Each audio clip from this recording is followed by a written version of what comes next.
Yes, Mr. Stinnett. Thank you, my Lord. So it leaves me only briefly to make my submissions on ground 2, where we submit that if the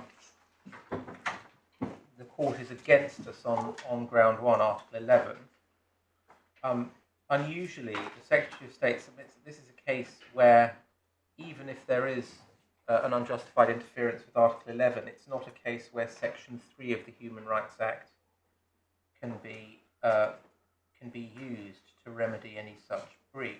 And that's essentially for 2 reasons. That first of all, to venture down that road requires the court, as it were, to get its hands dirty with controversial policy choices. And secondly, that certainly of the options that have been put forward, they lead to, we submit, quite glaring and inevitable anomalies. And in those circumstances, we submit that this is an instance in which, for Section 3 to be used to remedy the alleged breach, would be impermissibly to engage in judicial legislation. There's one final authority that I wished to take the court to, and that's Poplar, Harkle and Donoghue, which is tab 14, simply because there's a very helpful and apposite in our submission statement in that case of the limits of Section 3.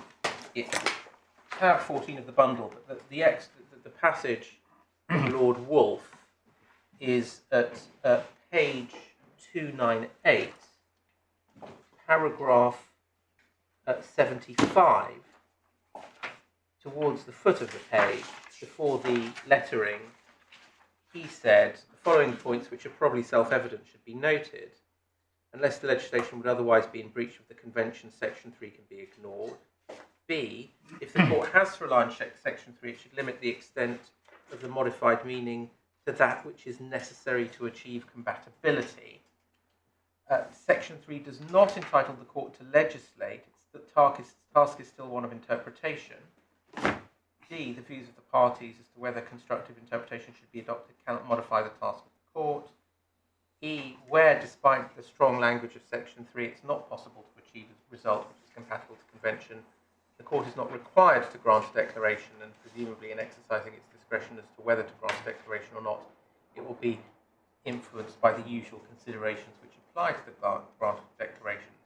The most difficult task which the courts face is distinguishing between legislation and interpretation.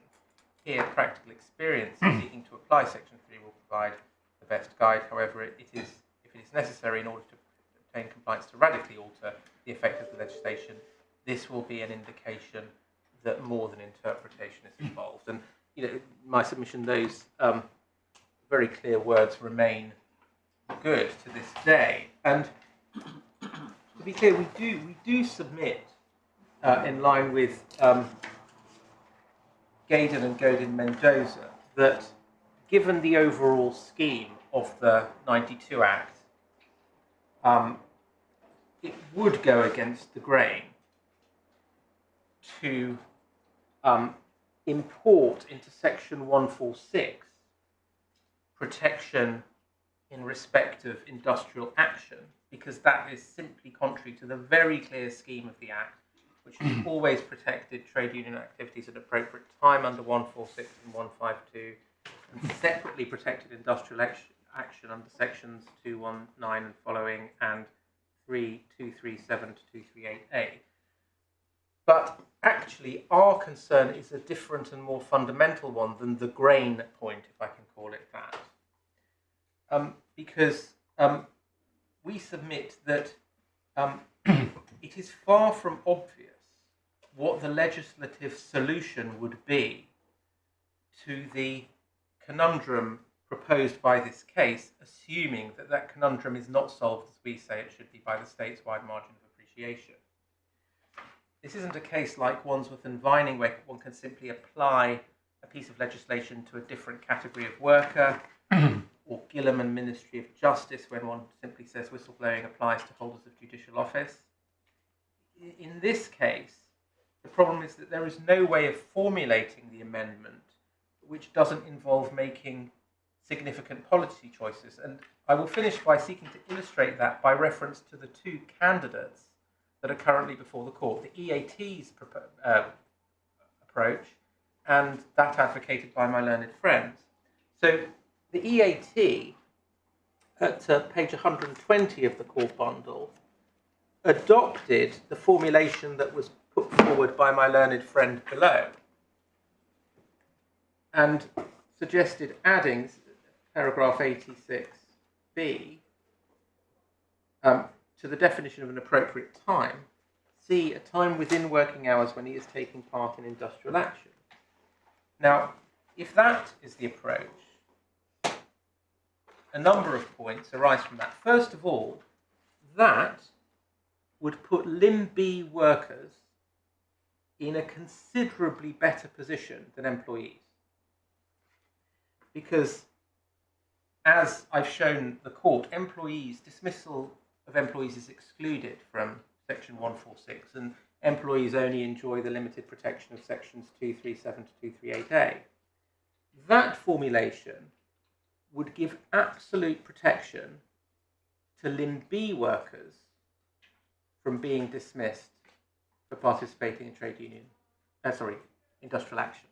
So it would put them in a massively better position, and indeed could well lead to litigation under Article 14 by employees saying, why have we got such weaker rights than this other group of workers? So that's first anomaly.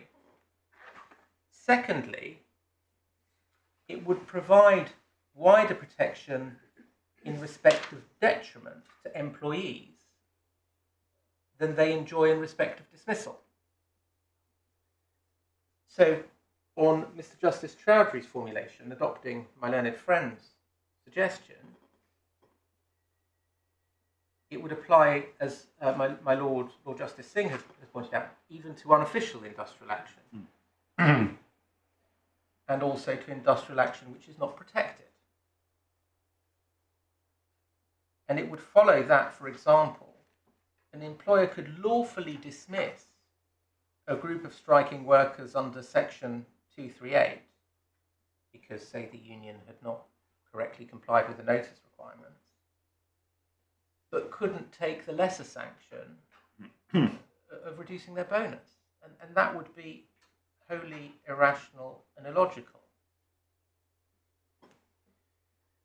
Another anomaly, although this is disputed by my learned friends, is that we submit on its face that would actually prevent an employer from deducting pay, because that is, we say, on any view a detriment, and that if Parliament were looking at this, it would be appropriate, as they've done under Part 2 of the Employment Rights Act, to carve out a specific exception for salary, but perhaps for other things as well, perhaps for bonus.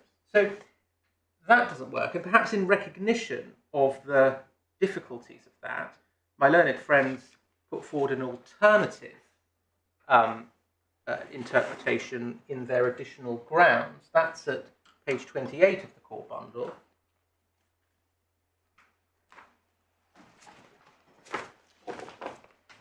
What they now suggest is that there's a new limb C, this is at paragraph 6 of their alternative grounds, in respect of detriment short of dismissal, a time within working hours when he's taking part in protected industrial action within the meaning of section 238A1. And in our submission, that simply creates a different set of anomalies, because by removing detriment short of dismissal, instead of putting Limb B workers in a better position than employees, it puts them in a worse position than employees.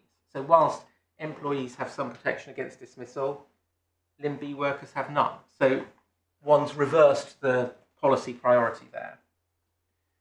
Secondly, by limiting the protection to protected industrial action, it makes the deliberate policy choice of excluding all protection from other industrial action, including authorised industrial action. So, if the union makes a mistake with the notification requirements, the employer can impose a detriment with impunity, however severe, with no recourse. Now, I'm not suggesting that's the wrong place for the law to end up.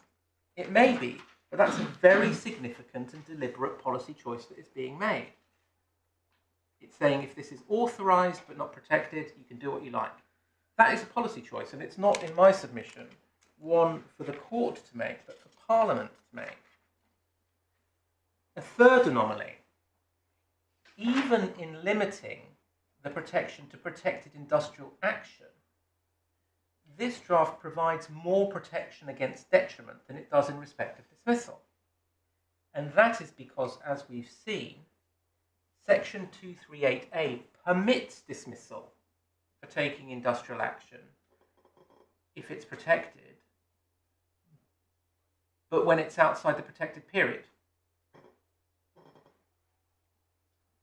On my learned friend's formulation, there would be wider protection for detriment than against dismissal, which we submit is anomalous and perverse. Your fundamental submission is that that's a policy choice. It's a policy. So all of these are policy choices, and we make the point again that there's no express exclusion for salary, and we make further point that the formulation permits of no other exemptions which Parliament might well wish to make, for example, in respect of discretionary pay, other benefits, promotion, or whatever. But the key point, my Lord, absolutely right. There's a simple and straight. There is no simple and straightforward way of doing this which does not involve making policy choices. And for that reason, we submit that even if you are against us on ground 1, this is not a case where Section 3 can be used by the court to remedy that, and that either you should simply make a declaration to that effect or make a declaration of incompatibility under Section 4, rather than weighing in. There's a question. This may well be from Mr. Ford rather than for you. If one looks at Section 146, I don't understand the respondent to be saying that anything Section 146 positively does violates the Convention. The protections it provides are, it seems to me, plainly compatible with Article 11. Yes. The real complaint here is that neither this statute, either in Section 146 or in Part 5, nor any other statute, nor any other principle of common law provides the protection that the respondent, the claimant below, says is necessary by virtue of Article 11. So where is the incompatibility in this legislation? And it's simply a question that's been running through my head time and time again. Is this a disguised Article 13 claim? And Article 13 isn't a scheduled right. Well, in my submission, I'd respectfully adopt what my Lord says to this extent, that it seems to be really, it's rather arbitrary to seek to shoehorn this complaint into Section 146. One might just as easily say one needs a separate freestanding right. Or one might, for example, if and when Parliament comes to look at this, if it ever does, it might say that we want to modify Sections 237 to 238A to include something other than dismissal. For example, that would be another way of doing it. So there are many ways that this could be done. But I would respectfully adopt my Lord's point that there's nothing wrong with Section 146. That's just sort of the nearest neighbour, perhaps, that's been fastened on for the purposes of my learned friend's case. And so you mentioned a declaration of incompatibility.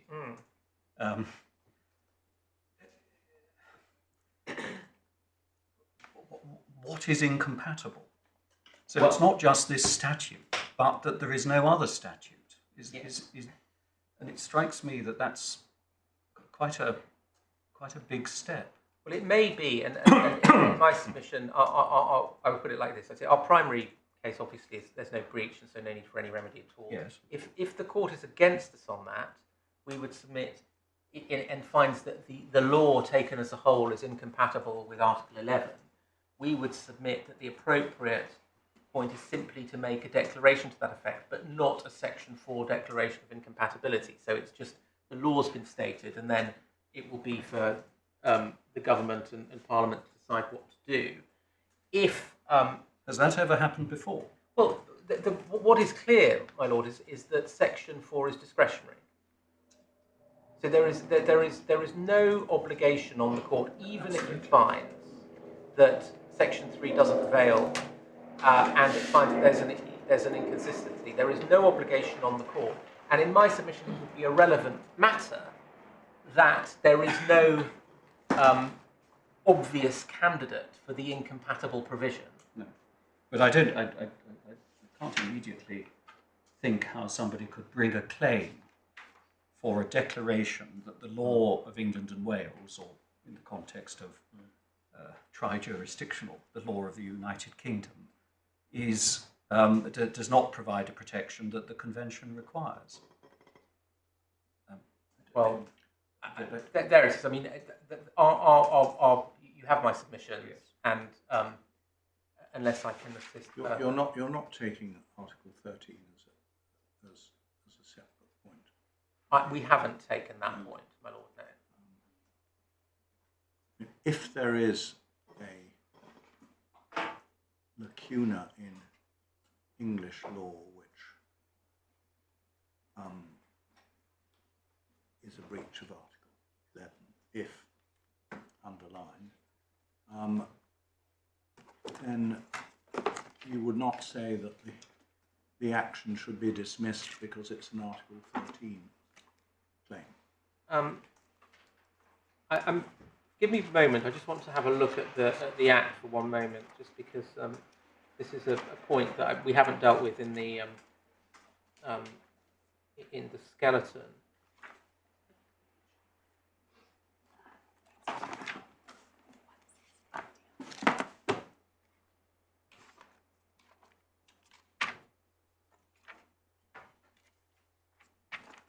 Which act are you struggling to find?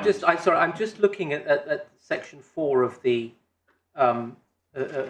Human Rights Act, which I Yes. now have. It's at page 1654.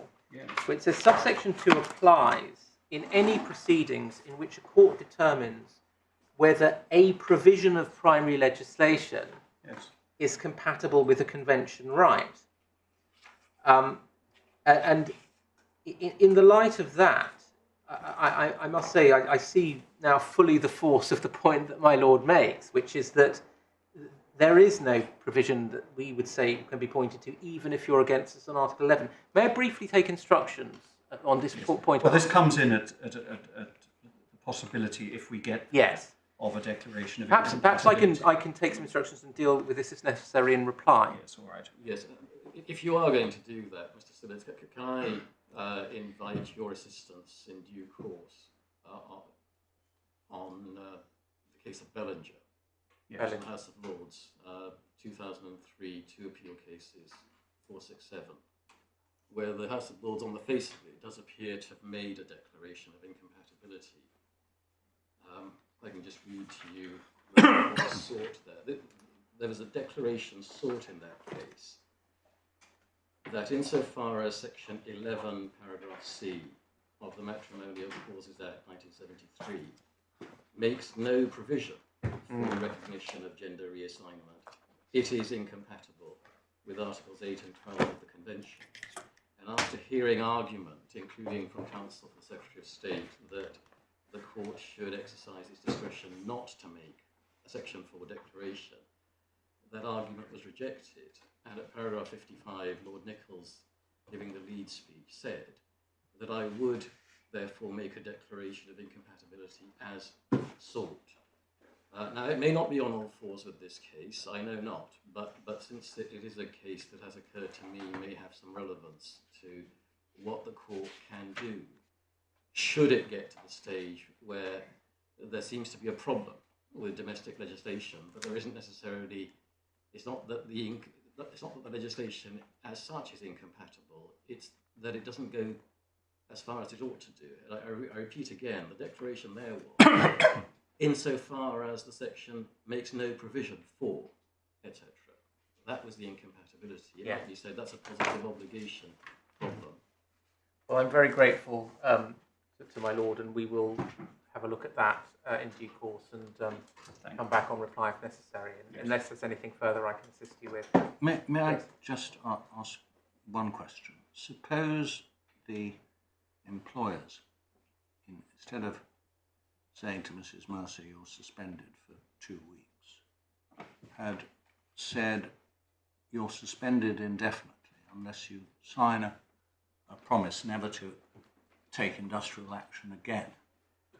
I think on your case, she would still be without a remedy, at any rate in a tribunal. Yes, because none of the sections of the 92 Act cover that eventuality. Thank you very much. Yes, Mr. Ford. My Lords, can I deal quickly with the declaration point that my Lord Justice Singh has just raised? Because Steinfeld is in the bundle. It's at tab 35. Is that a better example? Well, it's not, but it just cites precisely the passage from Bellinger. Yes. It's at page 1061.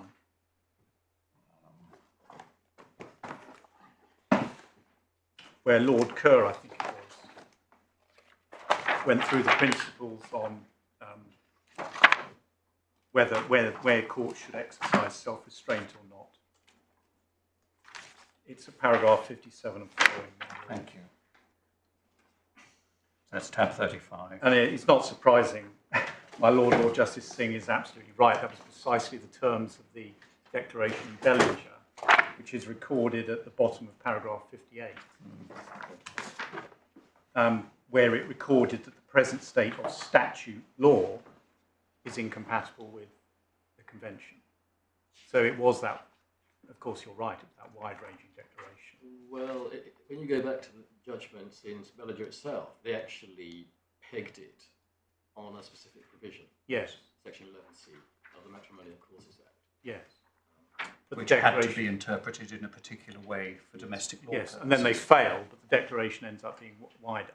Yes. And we would say here, section 146 is the obvious vehicle here. The principal deficiency is because of the definition of an appropriate time. Therefore, the declaration should be granted in that respect.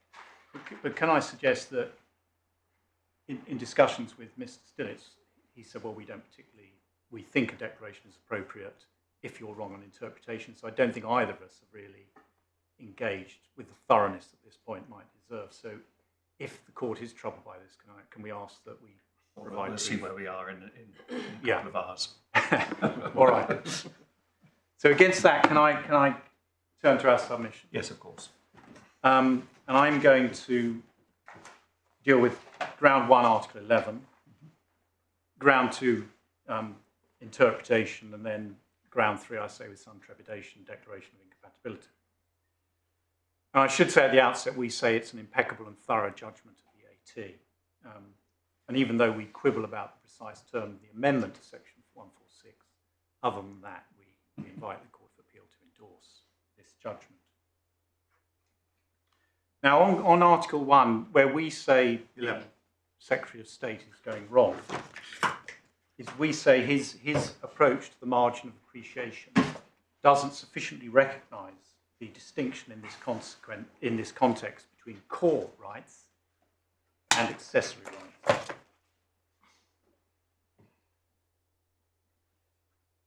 With the width varying depending upon whether the interference is with a core or an accessory right. And we say the AT was entirely correct in rejecting that argument at paragraph 44 to 47 of its judgment.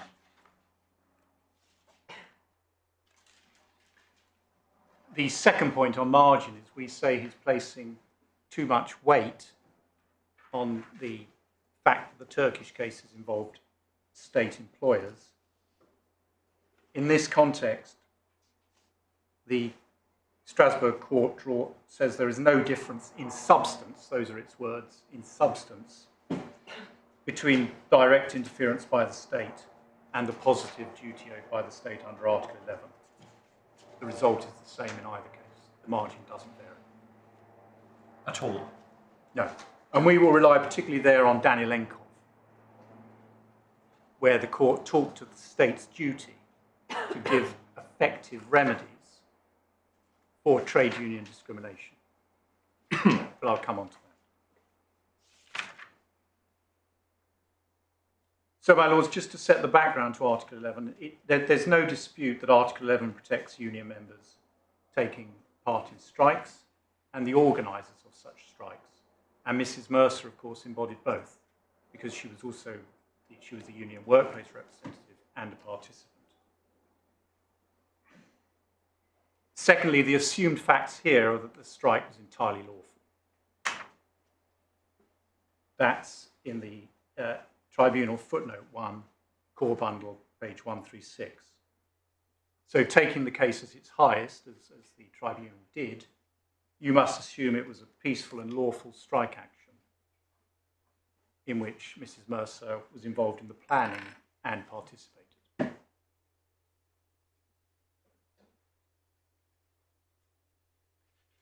Second, there is no dispute there's an interference here. Because it's clear Article 11 doesn't just protect against ex post facto sanctions, it also protects against sanctions taken before or during a protest. In actual fact, in some of the cases, the argument has been, well, these were only ex post facto sanctions, so they didn't have any effect on your Article 11 rights. So we're a fortiori, because we say this is a particularly serious interference because the strike organiser was suspended in the strike, and as you will have seen from the letter of suspension, taken away from the workplace and told not to contact her colleagues.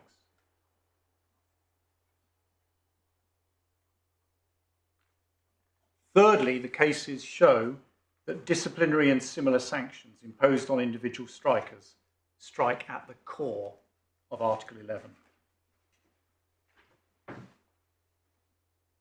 Consequently, the margin of appreciation here is very narrow. In contrast to its width in the area outside of the core, such as legislation on whether to prevent trade unions taking secondary action or on trade union recognition. Forgive me, Mr. Ford, I'm not following this submission. It's my fault.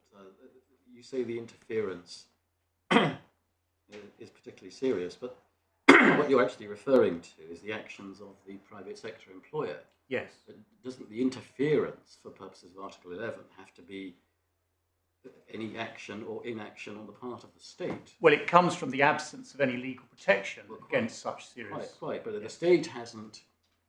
you're delving into the particular facts of this case. That's not what the state has done. Yeah. What the state has omitted to do is have in place a legislative framework for protecting workers from this kind of action called dismissal. I entirely accept that. It's the absence of any legal right to prevent infringements of this sort.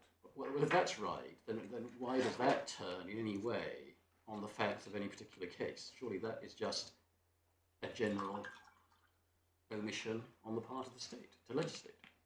Well, it provides the context for the Article 11 cases, just as it did, so for example, in Daniel Enkov, where they said we're not concerned whether it's the positive or negative duty. In either case, here's the interference is. So it overlaps with that point. All right. And just before we move on, the preliminary issue is the one that was identified by the Employment Tribunal judge in paragraph 22 of the ruling. And so that refers to any and all detriments. And that's your case, isn't it? That all detriments have to be legislated for. Yes. Every single one. Well, our case is that a detriment means, in the words of, I think it's Lord Hope in Shamoon, something that a reasonable worker could complain about. So we'd say that's... Is that what it means in section 146 of the statute, which uses the word detriment? It was yes, well, in 2009. That's the terminology that's been used in the Equality Act. Yes. But the same approach has been taken to detriments in... Is it in fact defined in the 1992 No. I'm legislation. looking at Mr. Brendan. He knows all this stuff. No, it isn't defined, and I don't think it's defined in the Equality Act either. I didn't think it was.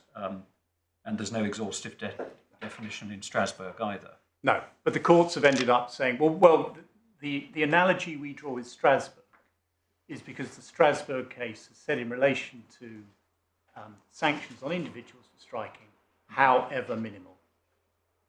So however minimal the sanction, and we say that merges with and captures the domestic concept of detriment. Okay. Is the question on our exam paper the one at the Employment Tribunal's paragraph 22, or the one at your skeleton argument, paragraph 3? I thought Mr. Stewart told us that it was agreed that your skeleton paragraph 3 put it very well. Whether a worker suspended and subject to disciplinary action for the purpose of preventing or deterring participation in union organised industrial action can, as a matter of law, potentially bring a claim. Yes.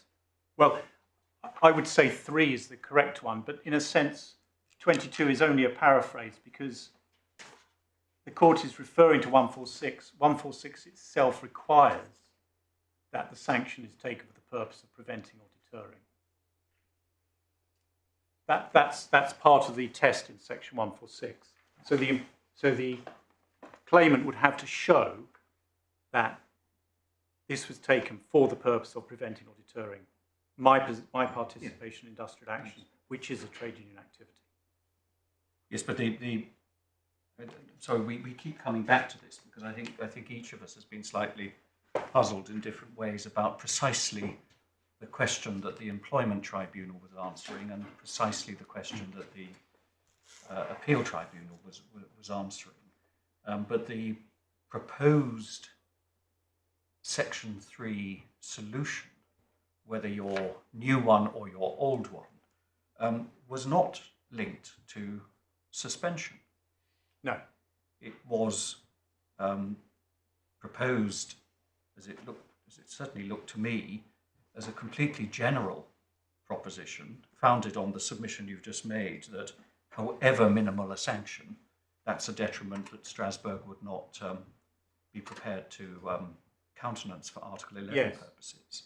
And that's why you were seeking below to persuade His Lordship that the little c, as then formulated, was the right answer. I appreciate it's slightly different now.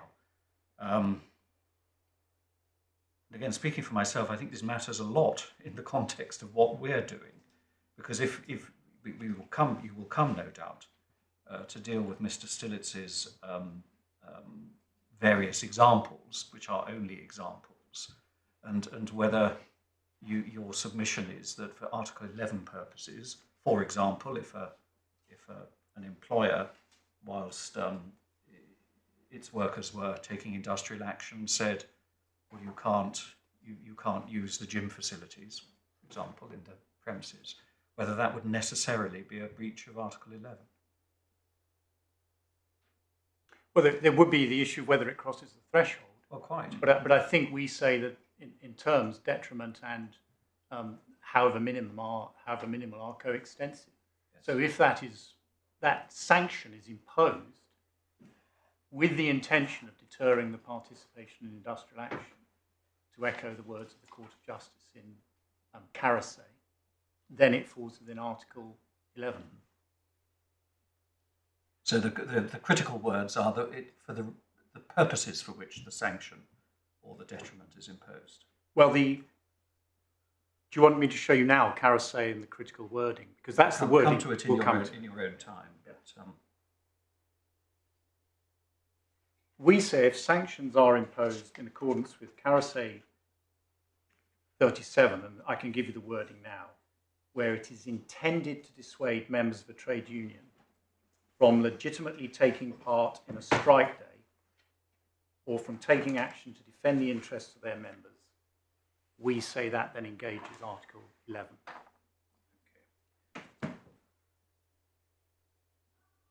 Could you give us the reference? It's, So we might it's as well. Carasay, paragraph 37, and I will come on to it, my lord, but so you have it now for your note.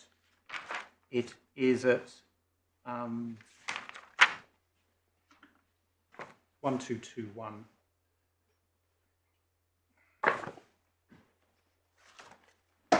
Yes, tab 42. Yes, it's 1227. Yet the sanction in question, as minimum as it was, is intended to dissuade members of trade unions from legitimately taking part in such a strike day or from taking actions to defend the interests of their members. Now, the reason I draw attention to that is because that is the test that has been then adopted in almost every other case that the Strasbourg court has faced these circumstances. If the sanction is intended to dissuade members of a trade union from legitimately taking part in a strike day or from taking action to defend their interests of their members, it's caught by Article 11.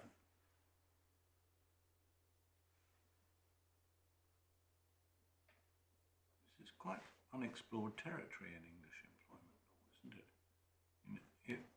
My lord gave the example of consideration for promotion. Is it a new ground of discrimination? If an employer says expressly, we will not consider for promotion anybody who took part in the recent strike. Yeah. Or if it's discovered that is in fact what they were doing in drawing up a shortlist or something, you would say it's in breach of Article 11 that English law provides no remedy. We would, my lord. We don't shy from that. If the employer says we're never going to promote you, we're never going to give you another pay rise, we would say that falls within Carasay principle because it's intended to dissuade members of trade unions from legitimately taking strike action, as minimum as it was. And remember, these cases are all minimal. They're all warnings with no pecuniary or other effect. So we don't shy from adopting and saying, yes, it would extend to that.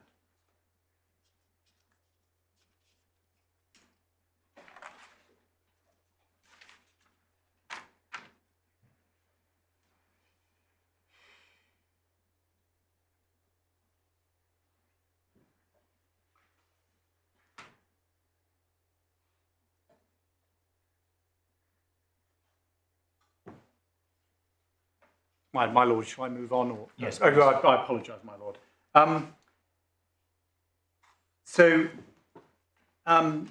We say the margin here is narrow, but in every case, so far as we're aware, the Strasbourg court had held that such individual sanctions are not justified under Article 11.2, even assuming, as it has been prepared to do, there was a legitimate aim.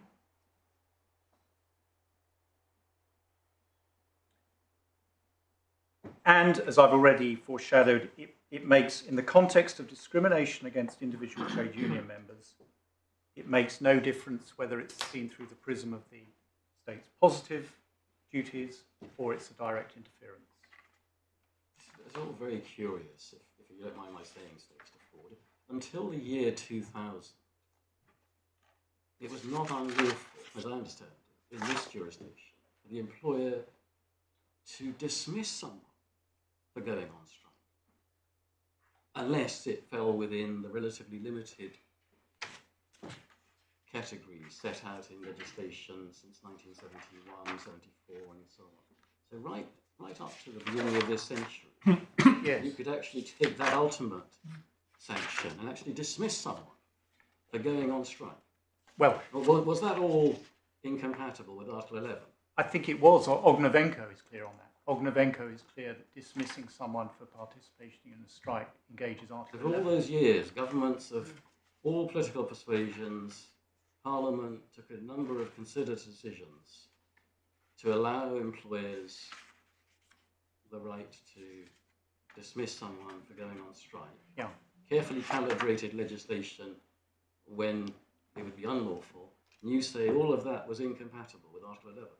Well, the cases on from Strasbourg, including Ognevenka, adopt the approach of refer to and adopt decisions of the ILO under C98.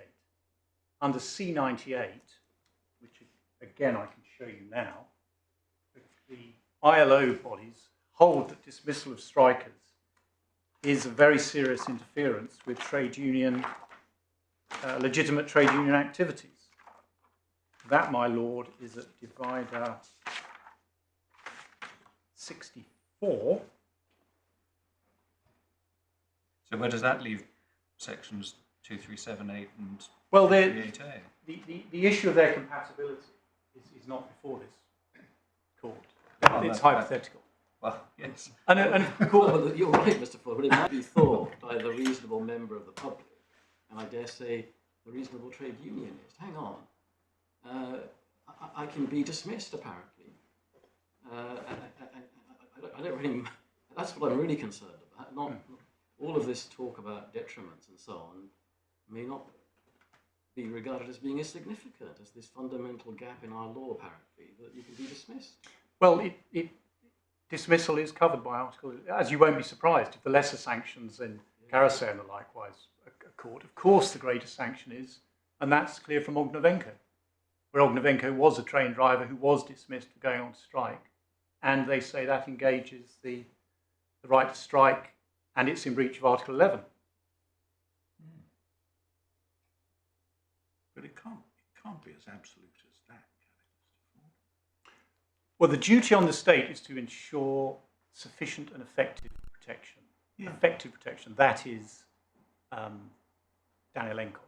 So the question would become, is the existing UK regime sufficient to meet those demands? Now, that's why I'm saying it's a hypothetical question, because that's what the question would arise there. Are the protections given in unfair dismissal under UK law sufficient? That would be the question. But there's no doubt that dismissal of strikers engages Article 11.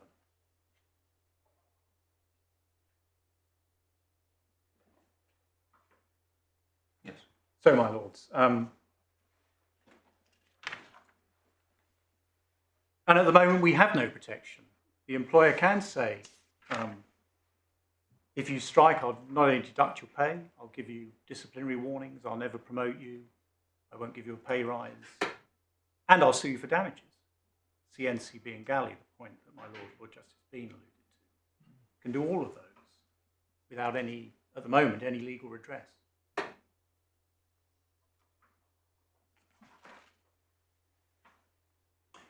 And we say there is no pressing social need that can justify the absence of such protection,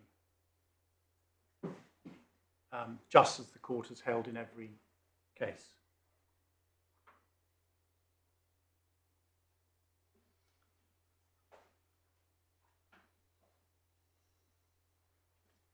So, my lords, briefly to go to Carousel, which I know you've already been to. At page, divider 42, page 1227.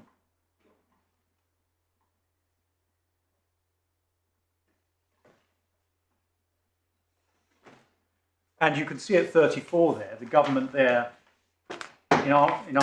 in addressing the issue of whether it was proportionate, said, well, you were subject to a disciplinary sanction because of your absence from work, you didn't get permission, and you failed in your duties. So that's our justification. And it leads on to paragraph 37, where the court, having referred back to Ezelan and France at 36, says because of the prominent place of freedom of peaceful assembly, the words that I've already quoted to you. And that's the paragraph in Carousel. That becomes the point of reference in the subsequent case law.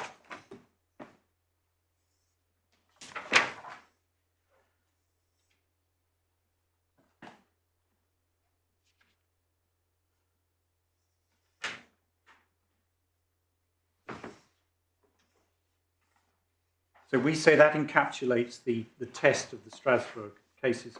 So then can we turn to Danielenko? Now, But I'm just so sorry. So paragraph 38 is the conclusion yes, that the warning, i.e. the warning given by the employer who happened to be the state, was not necessary in a democratic society. yes, but it's 37 that the courts Yes. cite in subsequent authority. You want me to give the references now, my lord?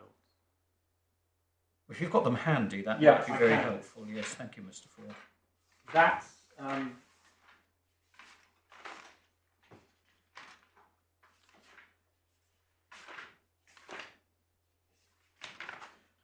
Gillett, paragraph 71 at 2, pages 1247 to 8. Sorry, which paragraphs? 71 to 2 at 1247 to 8. Urcan, which isn't in your bundle, but you've got copies if you wish. Paragraph 34. Could you spell that for me at least? URCAN. Thank you. Erkan at 34. And Enahi Yapi Yol Sen, which is a complete mispronunciation. Should we just have the last bit of it? Sen. Sen. A25, paragraph 32, page 735. Thank you.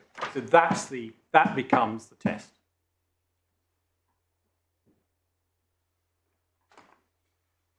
So against that, can I go to Danilenkov?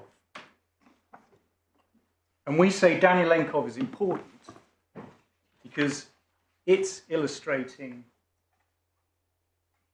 the approach the court takes to horizontal effectiveness against a private sector employer. So we begin at, this is divider 45, we begin at 1308.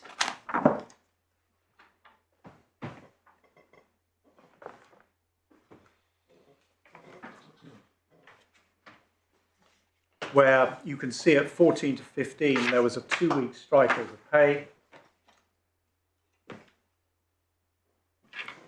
and that the heart of the complaint was that ever since that strike there had been harassment, penalisation and so on and so forth.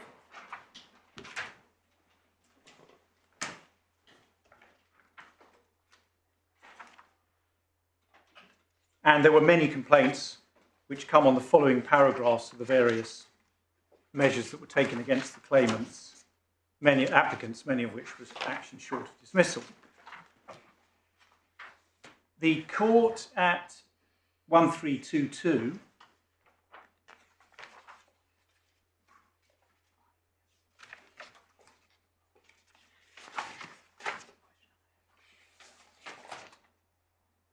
cites the European Social Charter, Article 5, which protects, well, you can see it there, but also more importantly for our purposes, at 106, recites the ILO Convention number 98. Workers shall enjoy adequate protection against acts of anti-union discrimination, and goes on to refer to B because of participation in union activities.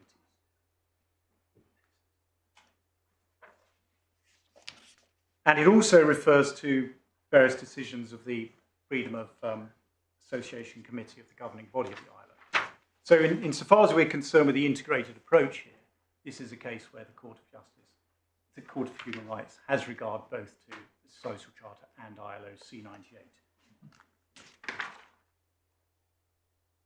The passage, my Lord, Lord Justice Bean picked up on at 120, there was a dispute whether or not the employer here was the state body or not.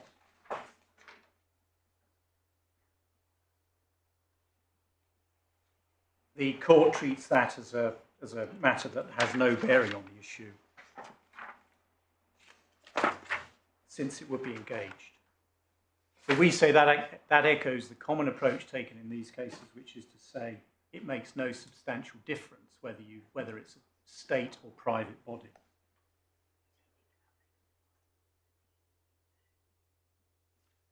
One, two, you can see there were various remedies the applicants had under Russian law in respect of many of their complaints.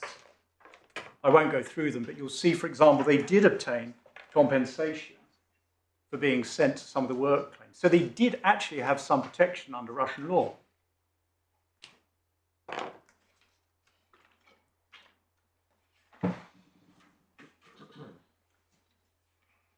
But those weren't sufficient, and it really needs picking up at the top of the next page, halfway through paragraph 123. Thus, the totality of measures implemented to safeguard the guarantees of Article 11 should include protection against discrimination on ground of trade union membership, which, according to the Freedom of Association Committee, that's going back to the ILO committee, is capable of jeopardising the very existence of a trade union. So it uses the very terminology of the ILO, discrimination.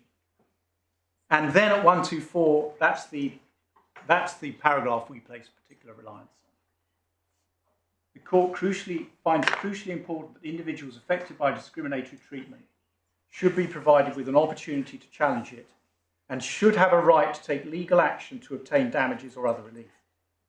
And these are the critical words. Therefore, states are required under Articles 11 and 14 of the Convention to set up a judicial system that ensures real and effective protection against union discrimination. In other words, it's not sufficient simply to have some remedies in national law. You have to have real and effective protection against anti-union discrimination, which is echoing the words of ILO C98, which also, of course, protects against discrimination because of trade union activities, including taking strikes.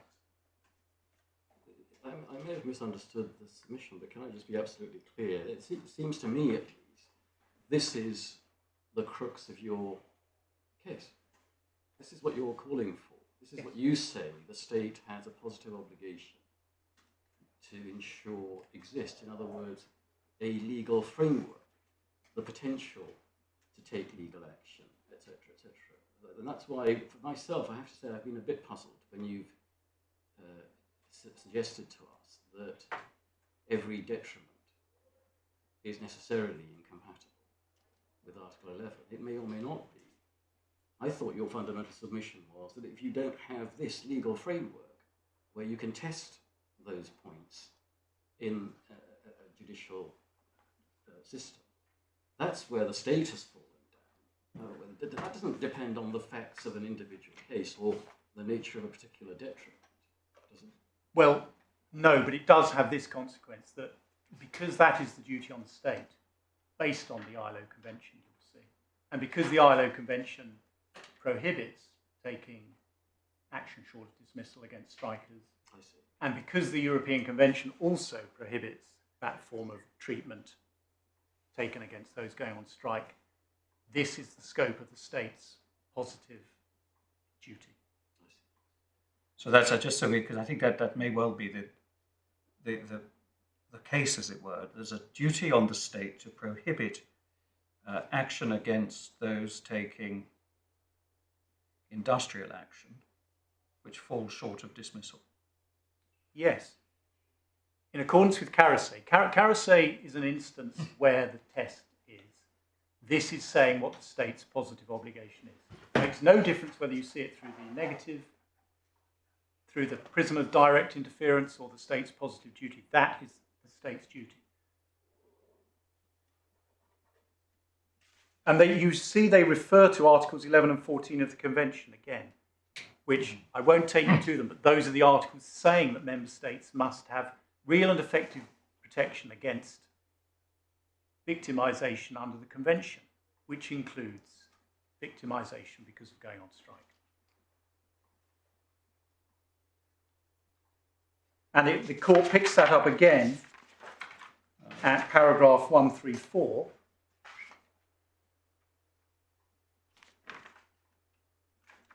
Where you can see at the bottom of page 1331, the court is not persuaded that the criminal prosecution, where you have to prove intent, provides adequate and practicable redress.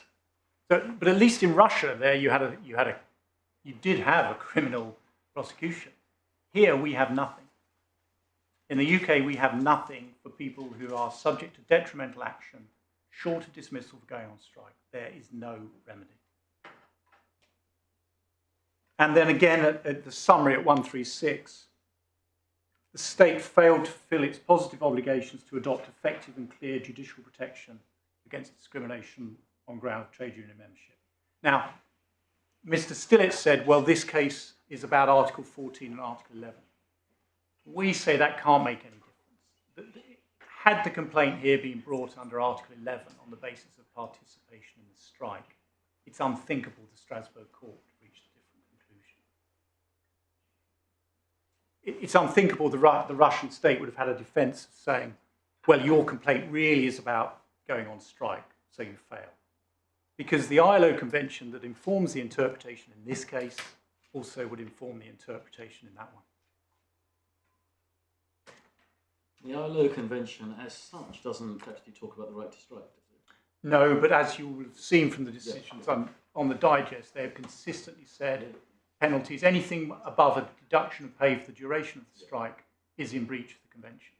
So that's come from the appropriate committee. Yes. Under the ILO system. Yes. But in just the same way as in here, they referred to the decisions of the committee in informing its conclusion. So we say the international instruments here chime together.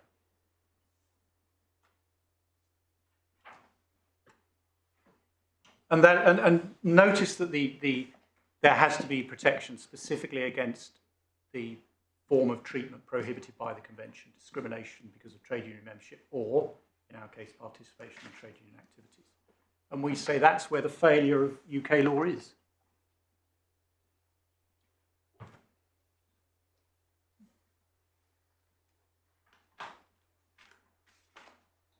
My lords, I'll just give you the references in Kaya, because Kaya was again a warning. Kaya again follows Karasay 37. So, yes, the very paragraph in Karasay, and it's paragraphs 27 to 30 at 1350.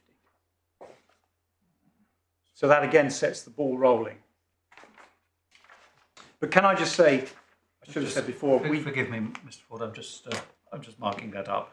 Could I have the paragraph numbers again? Yeah, it's 27 to 30. Thank you. At A1350.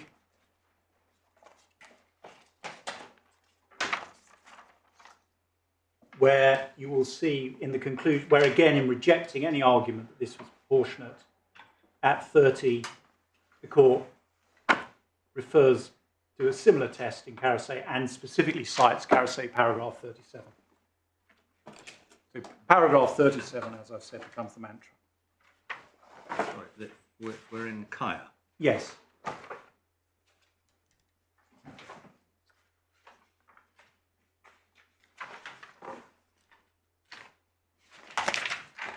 Sorry, I was trying to read the French text, which is there first. I'm very happy to. Our translators have I'd done. rather go to the English. 135. Yeah. I think the French is si minimum que est. So it's the same idea. It doesn't matter how minimal it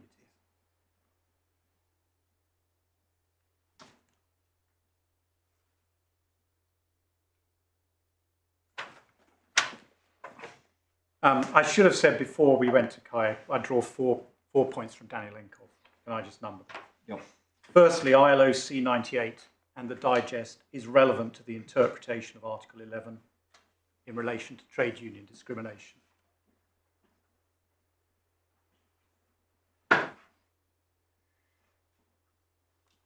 Secondly, ILO C98 treats victimization of strikers as an aspect of such trade union discrimination. See the ILO digest at 1664 to 5.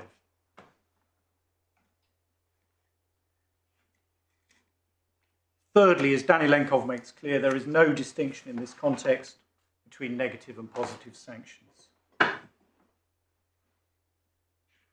Fourthly, as explained by the result here, it's not sufficient that you may have some remedies floating around, both civil and potentially criminal. You need a specific civil remedy for the specific wrong of discriminating against trade unions members for engaging in strikes.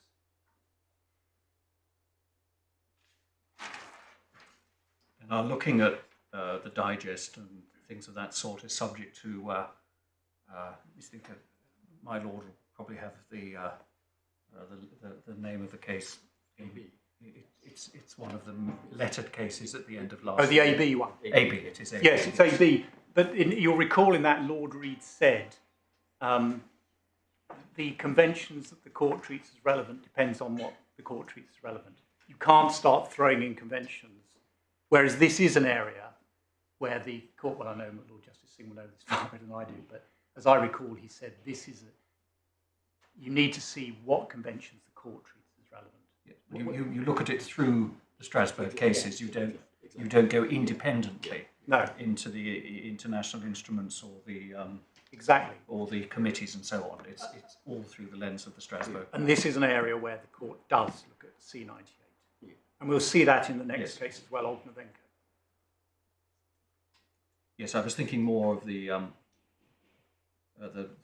digest and the comments and things of that sort. Well, it's done the same here. It's looked at the digest, and I think it does the same. Yes, but that doesn't mean we can look at different parts of the digest, if I understood AB correctly. Well, I'm saying it from memory, so I'm not going to. All right. Well, we all know the case we're thinking of. Your fundamental submission, as I understand it, is Strasbourg has spoken and has said, is this right, that Article 11 does include the right to strike. Query whether it's part of one of the essential elements, core element, if insofar as that may be different, or a secondary or accessory. That's a dispute between the parties. But I think the fundamental point is, having looked at the ILO materials, including committee reports and so on, at the end of the day, we can be confident, you say, Strasbourg has said the right to strike is part of Article 11. Yes, and that's explicit in Ognovenko. If I can just get engaged in some shameless toadying, my lord did in fact reach that conclusion in a case called ISS and Mediclean and GMB, said that as a matter of domestic law based on RMT there was a right to strike. Yes, I'm not sure. But I'm not going to... I think that was an unreserved, unreported decision at first instance. No, it's in the IRO. Well, it doesn't matter. It's in the IRO. So then can I go to Ognovenko? Yes. Now the tab number. Ognovenko is at tab 52. Thank you.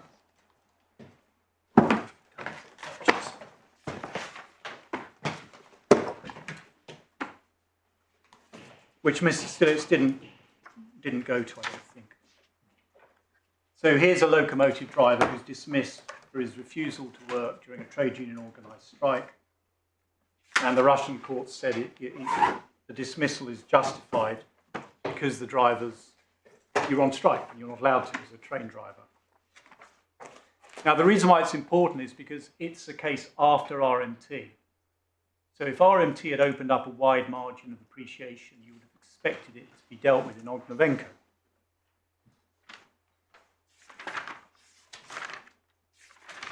Once again, to make good the point, you can see at paragraph 19 of Ognovenko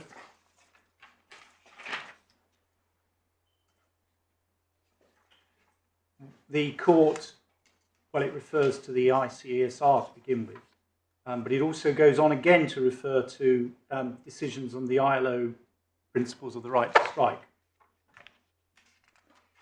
And it specifically cites at 666, a decision from the digest, the use of extremely serious measures, such as the dismissal for workers for having participated in a strike, implies a serious risk and it constitutes a violation of freedom of association.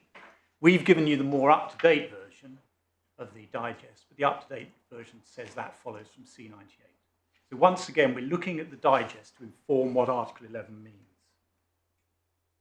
Sorry, which paragraph of Ognovenko? It's paragraph 20, my lord, but it's up at the top of the next column on 856, oh, yes, paragraph 666. Thank you.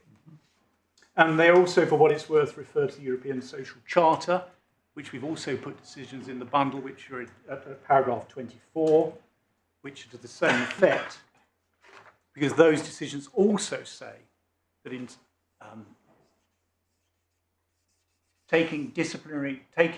penalising strikers over and above deducting a day's pay for a failure to work a day are impermissible under the Social Charter.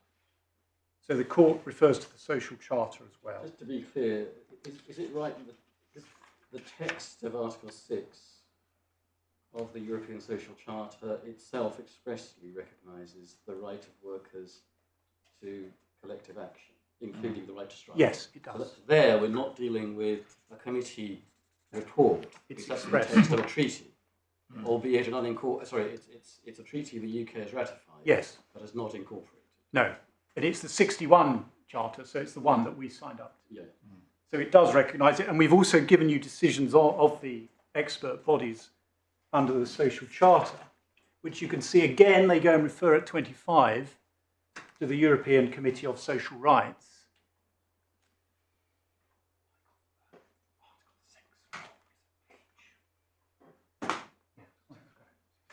They refer to decisions of the European Committee of Social Rights. We've given you those in the bundle. They're summarised in our skeleton, but they are to the same effect. That sanctions on strikers over and above deducting a day's pay for a day's work are impermissible under the social charter. And you won't be surprised to see at 31 and following, Russia argued, the Russian state made arguments that pretty much echo Mr. Stilitz's. This is all a margin of appreciation point.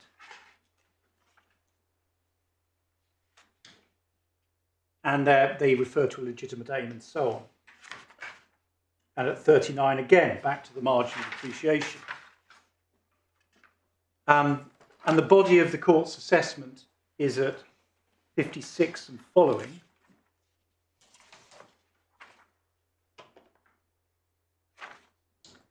Where they go on to talk about the words that Mr. Stilitz draws attention to about a free choice of means.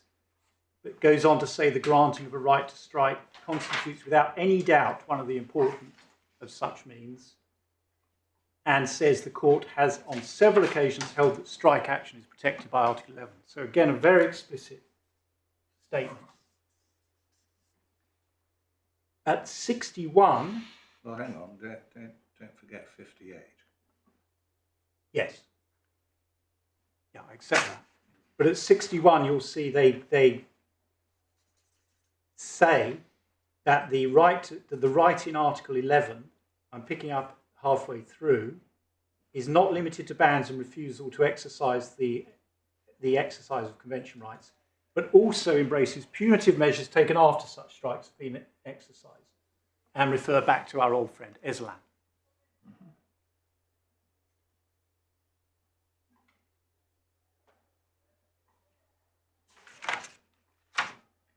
The court assumes the interference pursued a legitimate aim at 66. At 70, I only paraphrase because time is short. The court says the right to strike falls under the convention and refers again to the supervisory bodies of the ILO as an indispensable corollary of freedom of association, and refers to Enedi Yapi Yol Sen, which, as my lords will record, was one of the cases that cited Karasay. Says at 73, the state there, you haven't supported it with relevant, solid evidence to justify the necessity. We say the same applies here. We're not getting into Bill of Rights territory and criticising the reasoning. There is no reasoning, none, as to why the exclusion operates in the UK. There is none. And goes on again to refer, for example, at 76, that there's no evidence of parliamentary debates that can explain the policy choices. Same here. Nor 77, whether they consider less intrusive means,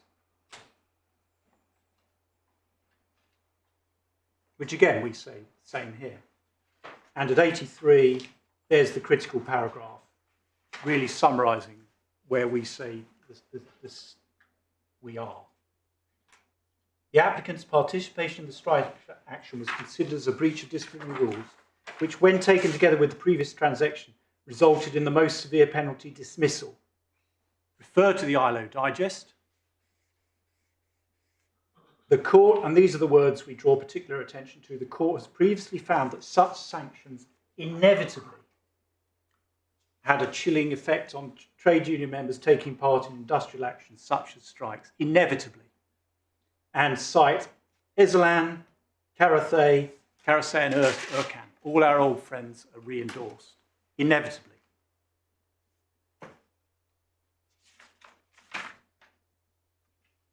And I would just ask the court to read the dissent of Judge Dedov. Now, I'm guessing Judge Dedov is Russian. Yes, I'm grateful. But you will see that Judge Dedov, for example, paragraphs 17 and 18, he runs the same argument that Mr. Stillitz is running here. This is a wide margin of appreciation, post-RMT, the right's not absolute, and so on and so forth. The decision of the majority in the court is not to that effect. It is that such sanctions inevitably have a chilling effect. They do not, where individual sanctions are concerned, the margin of appreciation, we say, is reduced to vanishing point.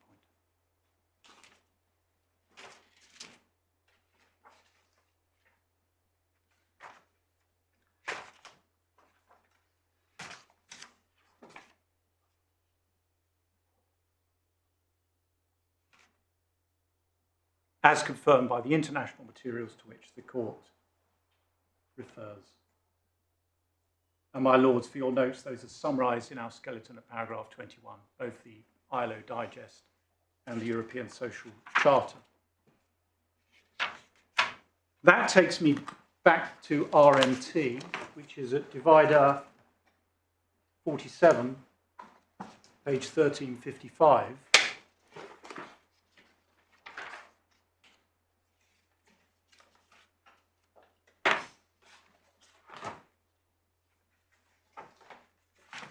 It's critical to note, first of all, at 77, page 1368,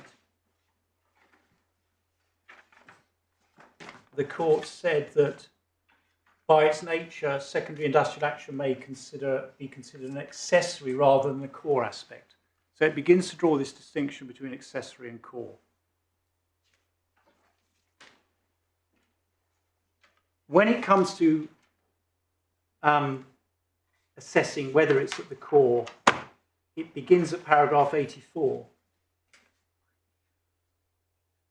And my lords, you will see at 84, it cites all of the cases. It says it recalls that it's already decided a number of cases in which restrictions on industrial action were found to have given rise to violations. And it cites all of those cases, beginning with Karathay, to which I've given you the reference, all of which refer back to Karathay 37.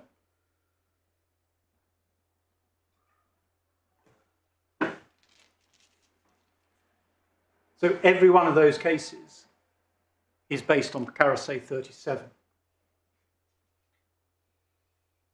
And then when we come to 88, which Mr. Stillitz took you to. Well, it says at the end of 84 that strike action is clearly protected by Yes. No, all the cases say that. But it says at the end, we're not going to tell you whether it's a core activity or not. Well, if they didn't make it clear there, they make it clear when they come to paragraph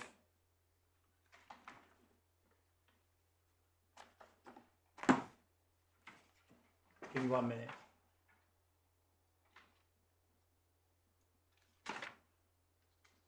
Yeah, they make it clear when it comes to 87 and following, where they talk about, well, first of all, at 86, they say the breadth of the margin will still depend on the factors that the court has identified in its case law. That's 2/3 of the way down, referring back to those cases. If the legislative restriction strikes at the core, a lesser margin. Conversely, if it is not core or secondary, there's a wider margin. And they say at 88 that here, over the page, the ban of secondary action was a secondary aspect. On this ground, the case is to be distinguished from those referred to in paragraph 84 above, which all concern restrictions on primary or direct employees. So we say that's the court identifying the core accessory aspect distinction and saying all of those cases following Carasay are striking at the core.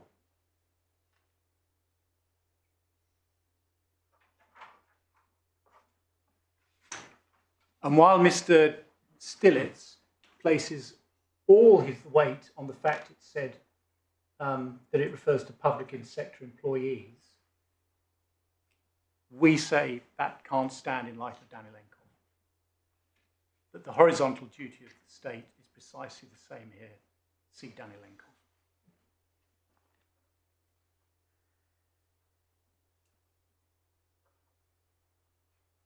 And my lords, That means no margin of appreciation. well, it means a minimal margin. It means you have to have some form of real and effective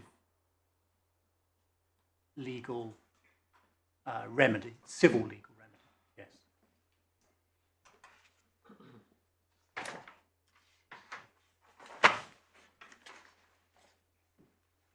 Mustn't Danilenkov now be read in the light of our RMT, which is much later?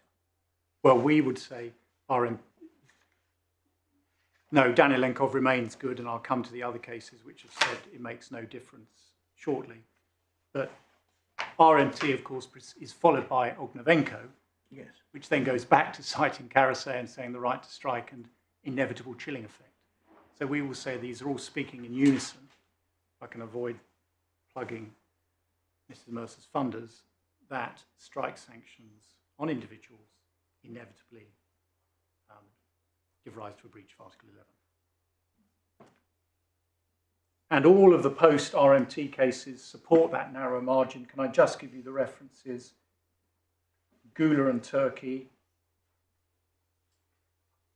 A51, at 1448, again it cites Carasay and Kaya.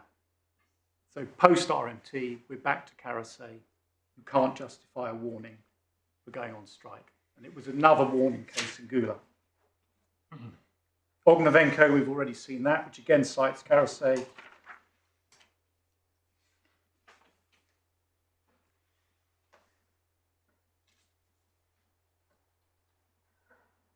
And my lords, the same distinction between core and secondary is part of Tech Gida, which is a divide of 50.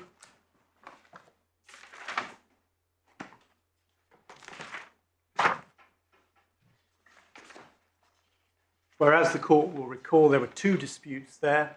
One was the union not meeting the numbers threshold for trade union recognition. The others that members have been dismissed. So there's a distinction between the collective aspect and the individual dismissals. At 35,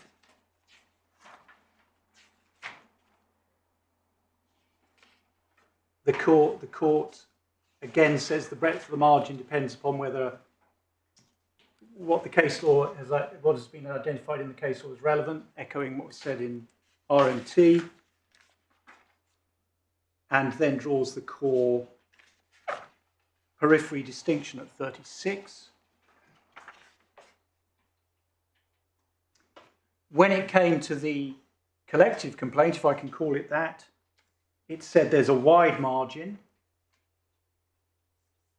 and 46, the numbers threshold fell within it.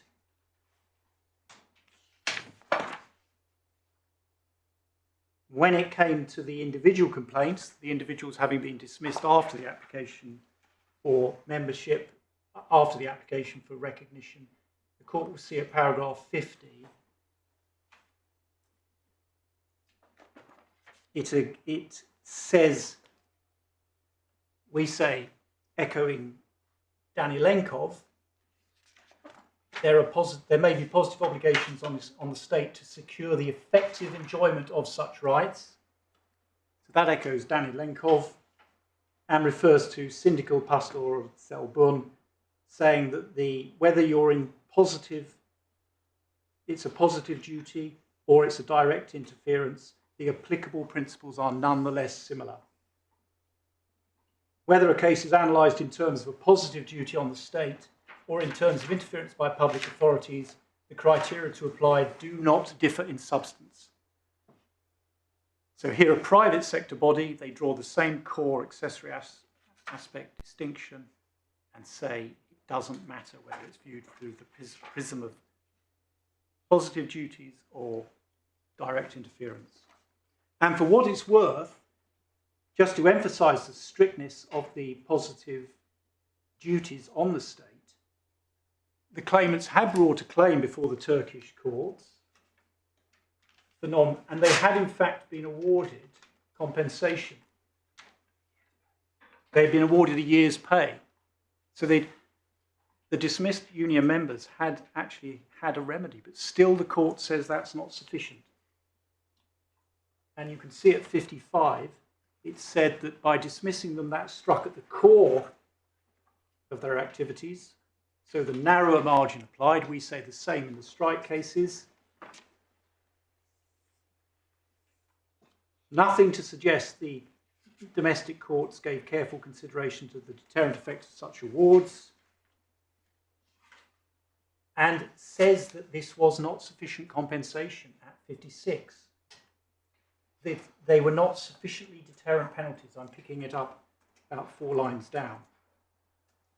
Accordingly, neither the legislature nor the courts involved in the case satisfied their positive obligation to ensure the effective enjoyment, back to the language of effectiveness, of the applicants, trade unions' rights, and so on and so forth. Once more echoing Danilenko.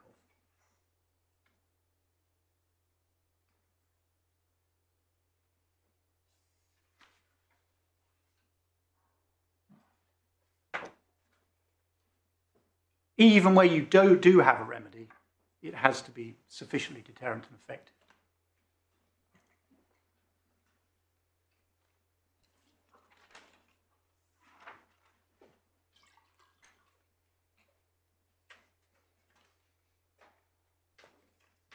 And we say the same logic applies in the strike sanctions cases. The narrow margin applies. We're not in Tech Gida territory where there is a remedy. There is no remedy in domestic law. Mr. Stillitz cannot point to any case that suggests a difference in the margin, depending upon whether it's a state's direct interference or it's the horizontal positive duty that's engaged. And if I can just give you the references to all the cases that say it's the same. It's Wilson at paragraph 48. That's page 1208. It's Danilenkov, which we'd already seen at 120, 1327. It's Pastoral Selbon, or the Good Shepherd, at paragraph 132, 1411. And it's Tech Gida we've just seen at 50, 1441.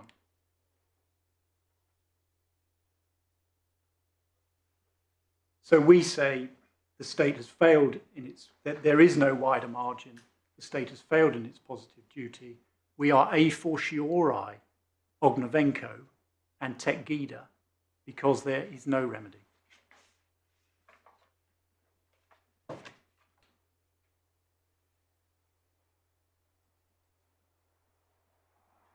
My lords, I won't say much more about why we say the EAT was right on the assessment of proportionality. You have our skeleton on that.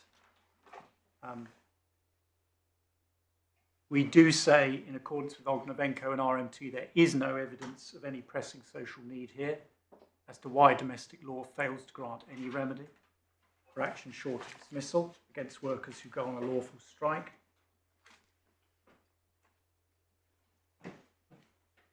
There is no evidence of any parliamentary consideration or debate of the issue. Contrast RMT and Ognevenko. So we don't meet the relevant and sufficient reasons test.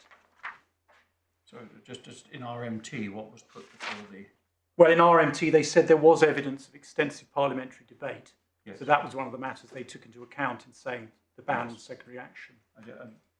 Yes, I have great difficulty with that, certainly at a domestic level. We can't weigh the length of debate. We're not allowed to look at it. I know. And it's contrary to The Bill of Rights. to our traditions and the Bill of Rights. We all understand, even if it is occasionally not understood elsewhere, that what happens on the floor of each House of Parliament is only a very small part of what happens in a political arena in deciding what legislation there should be and how it progresses. But Well, to be clear, I'm not challenging the sufficiency of reasons. no. Of course, I couldn't do that. I'm saying there are none. I'm saying, well, at least in RMT they said, well, there's white papers, there's green papers. There's yes, well, that's a different. That's different. Yeah, but there's nothing. No, I appreciate that. There's absolutely nothing. I mean, we're not going to look at the hand. Of course, we're not looking at Hansard. There is You have to nothing. look at Hansard to say that there's no evidence this specific point has ever been considered. That's the point. Mr. Stillitz says, well, it's apparent when you look at the 1992 Act as a whole that someone somewhere must have decided not to include detriment short of dismissal for industrial action. And you say it isn't there, but that doesn't mean to say anybody's ever considered it. Well, so far as we can tell, no one has. Yeah. And that was held as both relevant in RMT and Ognevenko. Because in Ognevenko, the court said, well, Russia, where's your consideration of why you needed this ban? There is none. I mean, I think it probably fits with Lord Sumption's exacting factual analysis in Bank Mellet. But anyway, I won't get myself into more trouble. I'm already in deep waters. But we say in any event, the Secretary of State fails on proportionality because it means employers are free under UK law to strike at the core aspect of trade union freedom. Employers are free to take steps which are intended to dissuade members of trade unions from taking part in strikes, to echo Carasay. Can I deal very briefly with why Mr. Stillitz says, well, you've got other protections under UK law. Now, we say that fails at first base, to adopt a bad American analogy, because Danilenkov said the remedies have to be specific to trade union discrimination. You have to have a remedy for the wrong under the ILO Convention. And the discrimination under the ILO includes taking action against people who go on strike. So we say he fails there. It's no good for him to point to, well, there's some other things you could do. Just as it was no defence for Russia in Danilenkov to say, well, you did get some compensation, you got various. That's not it. There has to be a sufficient and effective remedy for the very wrong, and there is none. Can you just give us the reference in Danilenkov? Yes, it's Danilenkov. 47, but which paragraph?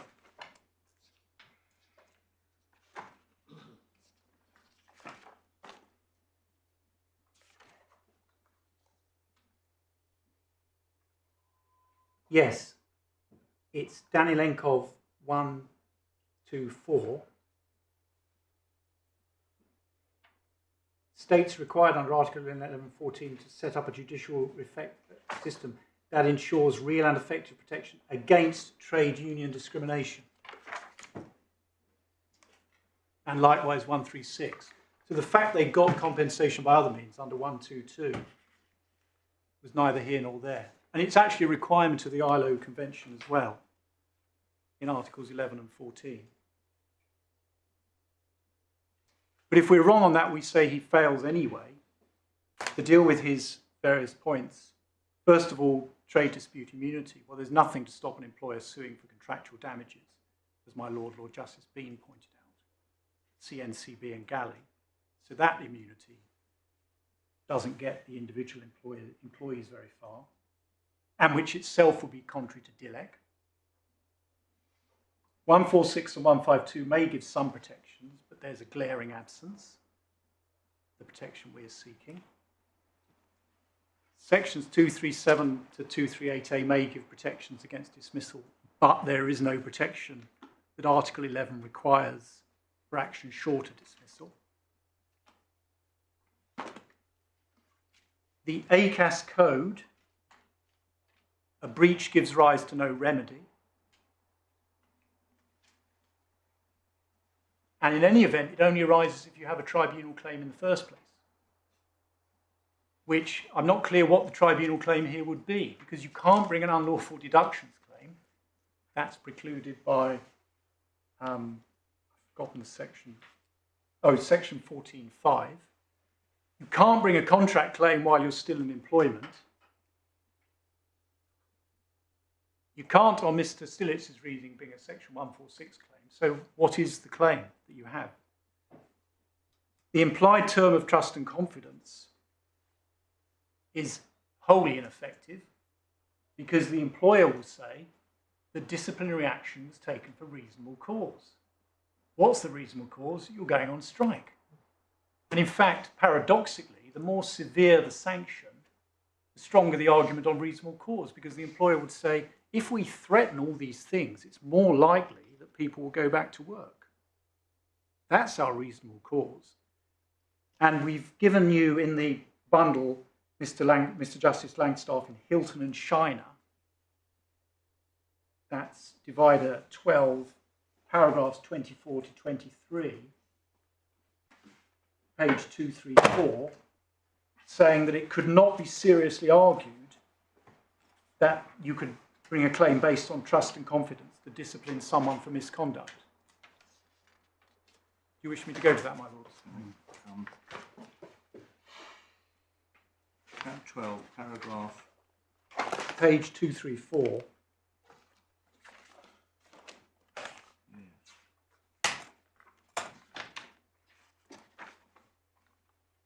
At 22, he says the T&C term involves both whether it's liable to destroy, and secondly, whether there's no reasonable and proper cause. That's halfway down, my lord. And then says halfway down at 23, yet it could never be argued that an employer was in breach of the term of the trust and confidence if he had reasonable and proper cause for the suspension or taking disciplinary action.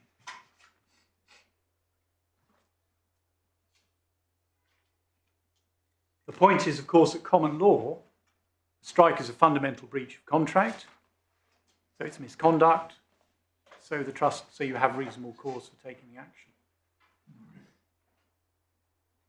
And I don't think it's accidental there. So far as we can tell, there's never been a case where a trust and confidence argument has succeeded in relation to sanctions against strikers.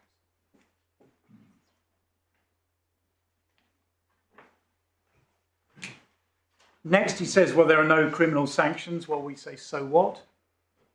There were none in Karasay and Kara.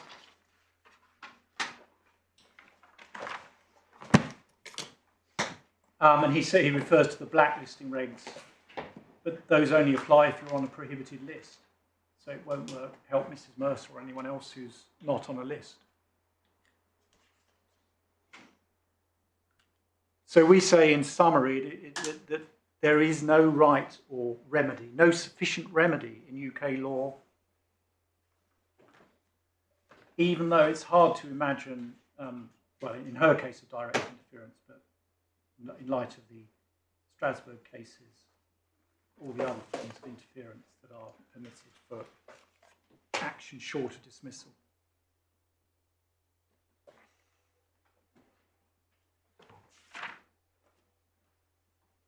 So, my lords, those are my submissions on Article 11, unless there's anything else. No, thank you very much. So can I turn then to ground 2 and the grain?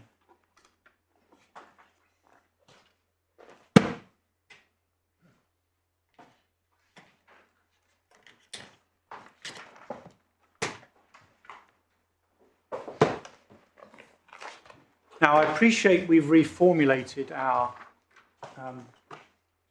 the amendment, our proposed rewording of section 146.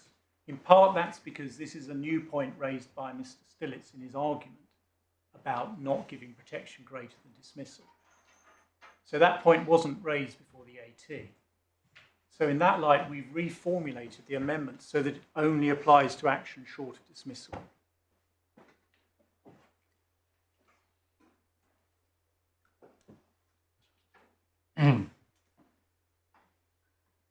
And that means, we say, that his grounds of appeal, which was page 16 of the core bundle,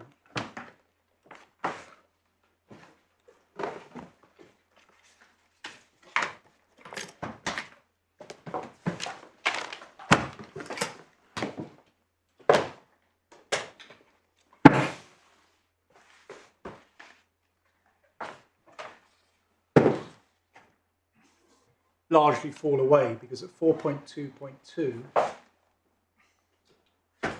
he says, by imposing a blanket ban on detriment on grounds of industrial action, the AT perversely created a more far-reaching ban on detriment than that which exists on dismissal, which in some cases is lawful. Our reformulated amendment is restricted to action short of dismissal. And 4.2.3, he says, well, interpreting it in a manner fundamentally different from the parallel prohibition on dismissal for trading activities, the AT overreached its Section 3 duty. Well, the court will have seen our skeleton based on the mirror principle. All of the Strasbourg cases concern strikes that weren't prohibited. You'll see that in Carasay and the others. So they were lawful. So that we are compliant with the mirror principle, and as it's now been formulated, certainly no less, but certainly no more either. We have restricted our amendment to industrial action which is protected and therefore lawful as a matter of UK law. It's interesting that you use the language of amendment as opposed to interpretation. But is it, I mean, you accept, don't you now, that the formulation that the judge below adopted, but standing back and thinking about it, was objectionable for at least some of the reasons advanced in the appeal?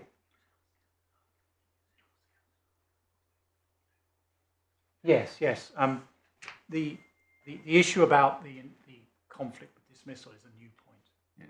That wasn't. No, but is it, forgive me. It's not a question of points. Yes.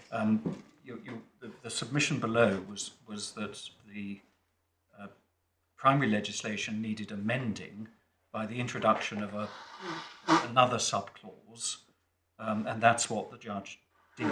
But stepping back and reflecting on it in the intervening months, it didn't actually fit the bill.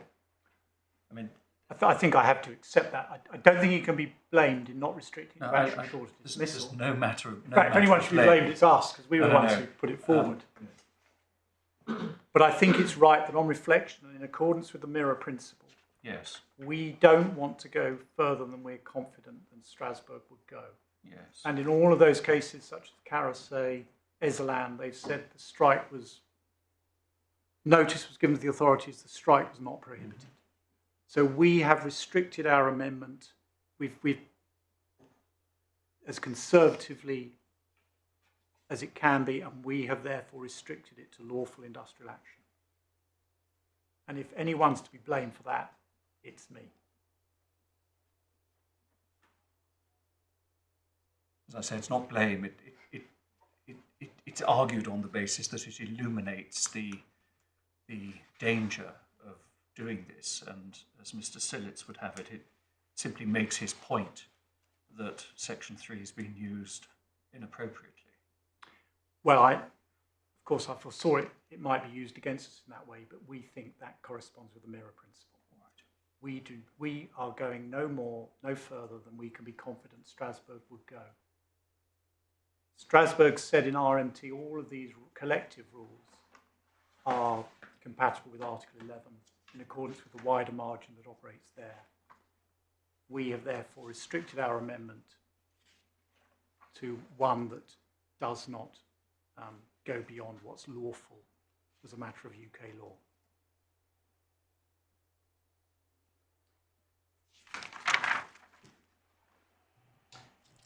So, my lords, in the short time that's available, can I just, before going to the grain, just make some points about the domestic principles on the scope of these provisions. The first point is that there's no dispute that as a matter of ordinary language, trade union activities can embrace taking part in union organised industrial action.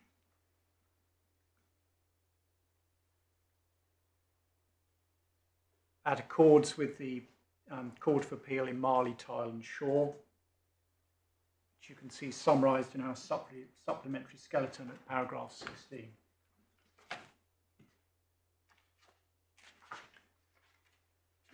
Secondly, we say that's supported by the scheme of the Act.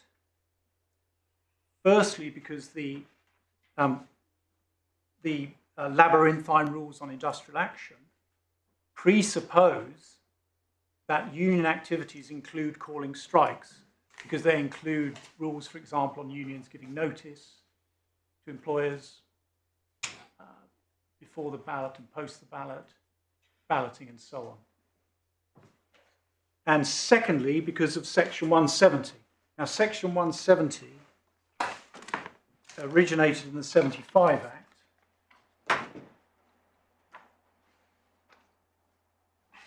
but one sees Section 170, which is at page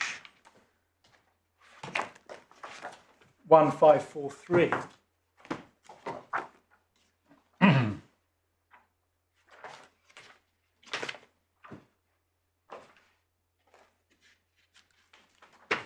Gives an employee a right to time off during work hours for the purpose of the activities of the union, taking part. You note the similarity between the wording of 146, but then in subsection 2 specifically says that that does not extend to activities which themselves consist of industrial action. So there you have a specific statutory carve-out which doesn't apply to Section 146.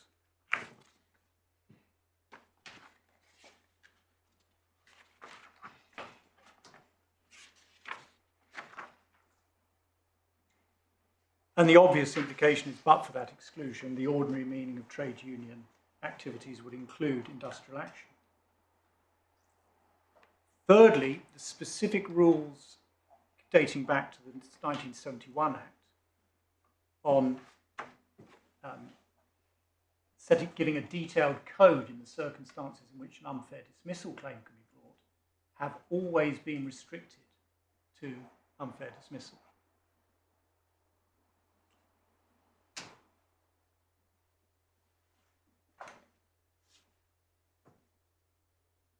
Fourthly, it's not disputed that the planning and organisation of industrial action by a union official can fall within Section 146, so long as it takes place outside working hours.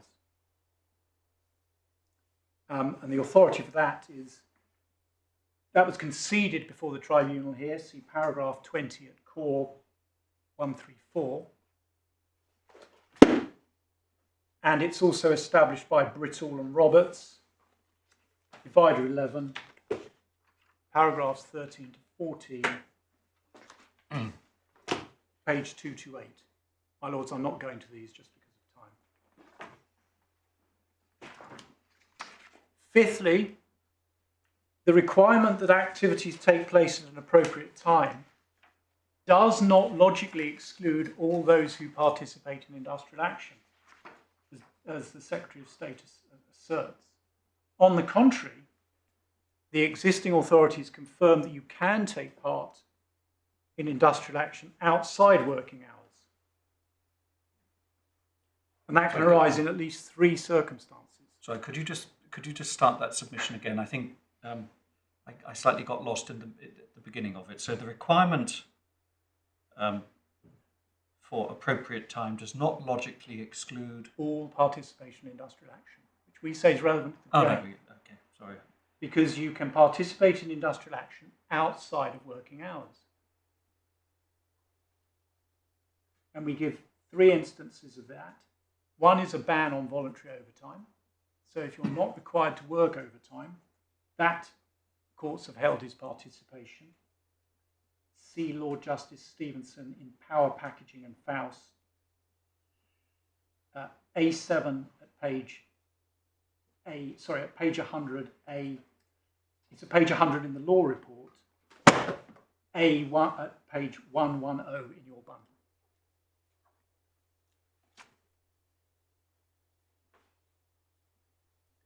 Secondly, an individual has been held to take part in industrial action where he or she indicates he will strike, even though at that point he's not required to work.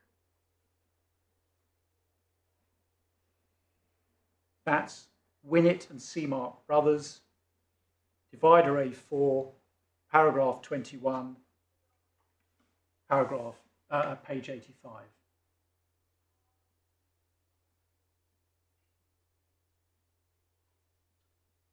And lastly, if an individual is on sick leave or holiday, but associates himself with a strike or does not disassociate himself, then too the courts have held that can be taking part in the industrial action.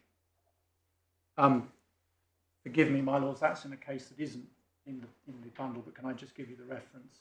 It's Bolton Roadways and Edwards, 1987 IRLR 392, per the EAT at paragraph 20. I think we do have copies of it here, if my lords wish. Thank you.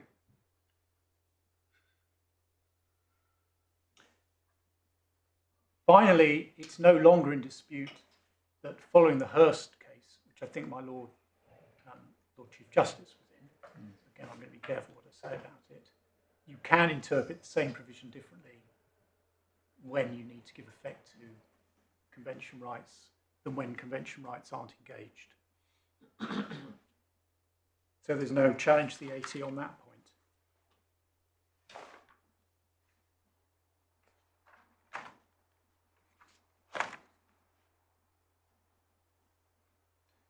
My lords, I'm not going to go to Gaydon and Sheldrake, which I know you'll all know far better than I do. Except perhaps to ask my lords to do something which may not be done that often, which is to look at Lord Millett's dissent in Gaydon. Yes. Now, the reason I ask that is because Lord Millett raises some pretty powerful arguments based on the wording of the provision and the legislative history as to why Gaydon went beyond the scope. And so it does, well, I'm going to be patronising now, but for me it was a valuable insight because it shows just quite how radical the majority were in going against Lord Justice Millett's dissent. And secondly, in relation to Sheldrake, perhaps that's the last authority I should go to. I just wanted to show Sheldrake to what actually happened in Sheldrake, to show it's again a good illustration of how radical the duty is, which is in Divider 20.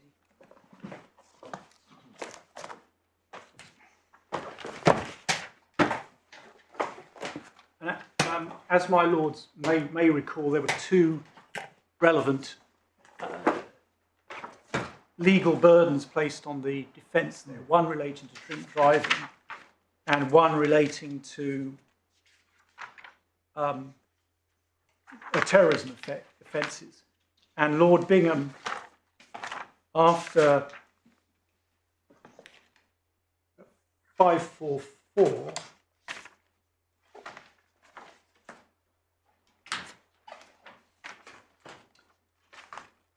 paragraph 24 at 544, he cites Lord Stane in Crown against A.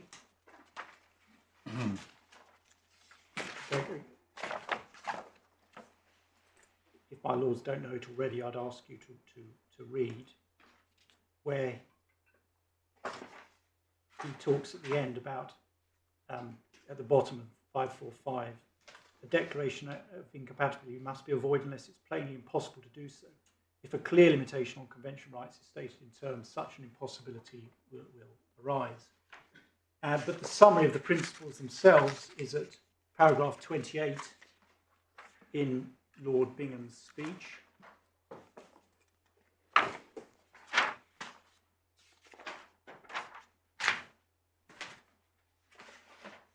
And I won't go through those, they are referred to by Mr. Justice Choudhury, but other than to say that the examples he gave in both Anderson and Bellinger of where the courts have gone too far, both involved pretty radical steps. One was, Anderson was effectively taking away the Secretary of State's powers to set tariffs for murderers, giving it to the courts. And in Bellinger, where a transgender woman wanted a declaration that the marriage was valid, that would have had all sorts of knock-on effects across the whole scheme of legislation. But the words I particularly draw attention to are C. It was thought that cases in which Section 3 could not be used would in practice be fairly easy to identify. We, of course, rely on the fact that, from the viewpoint of Mr. Justice Choudhury, this was way off that case. But the specific, in relation to the actual reading in exercise that took place in Sheldrake, the relevant terrorism offence is at paragraph 47.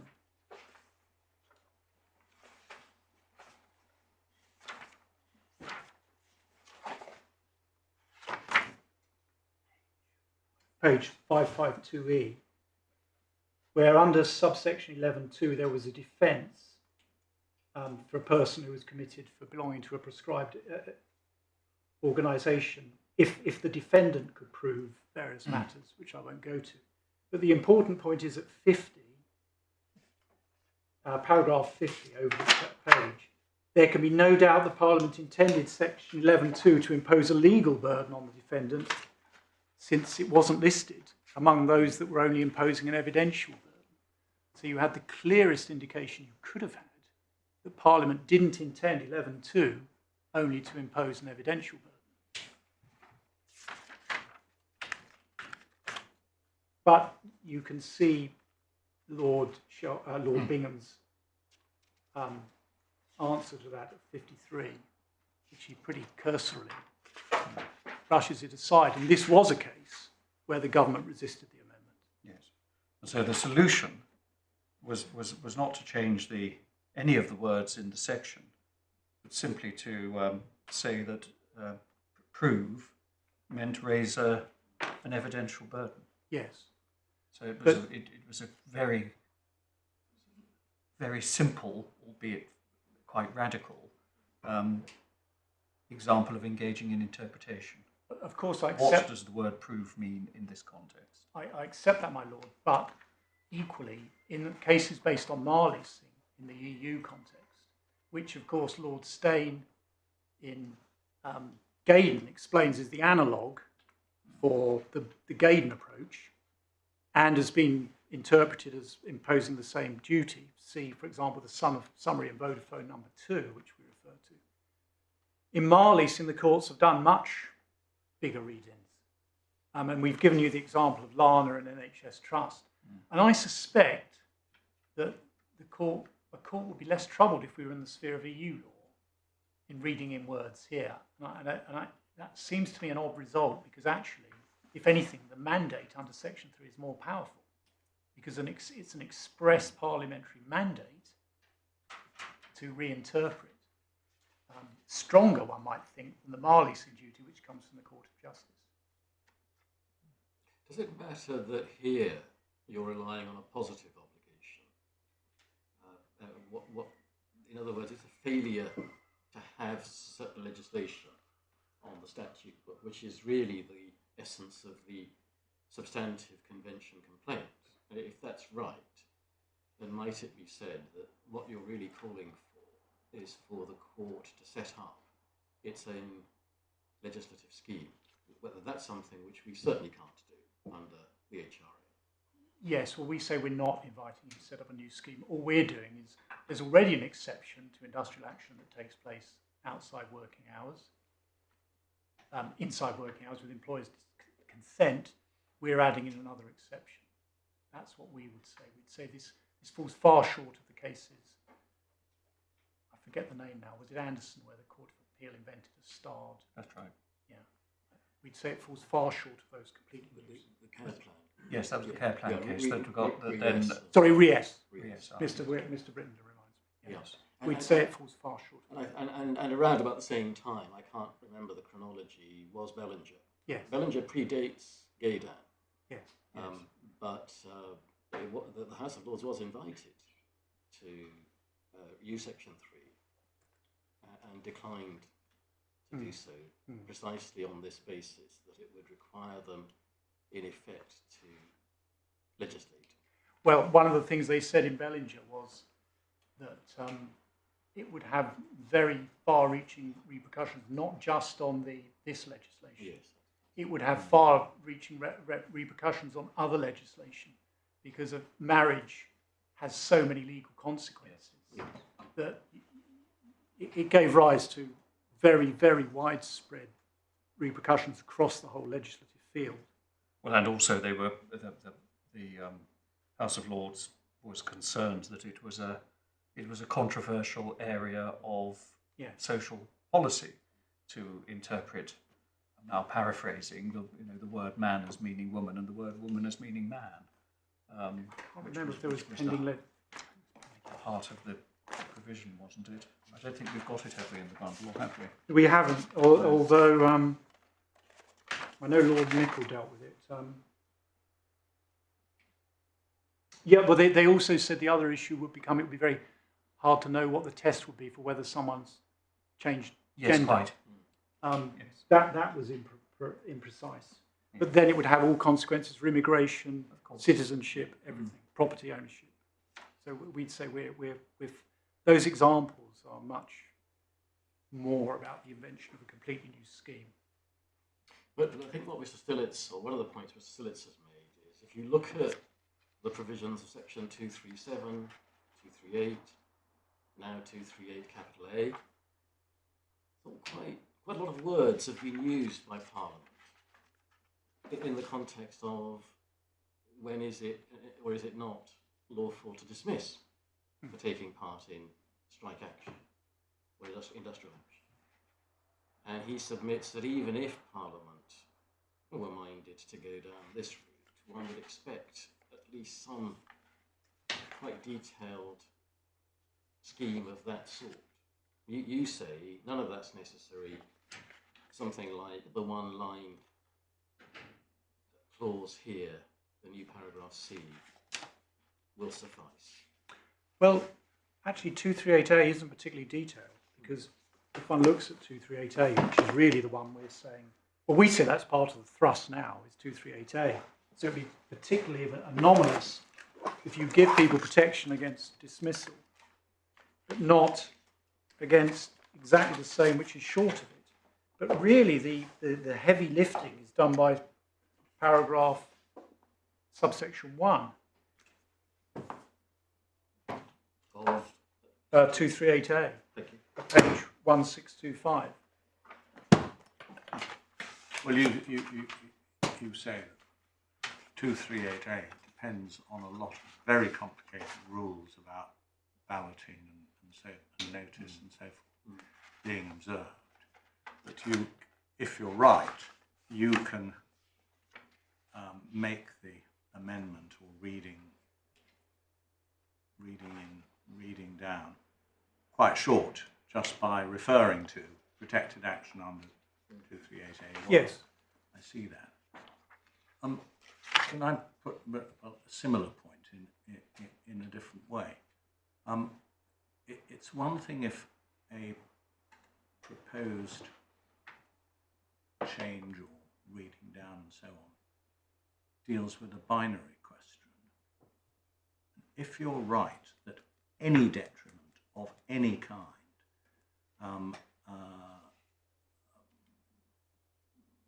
resulting from the employee having taken part in industrial action is prohibited by Article 11, if you're right about that, then the amendment is not difficult to draft.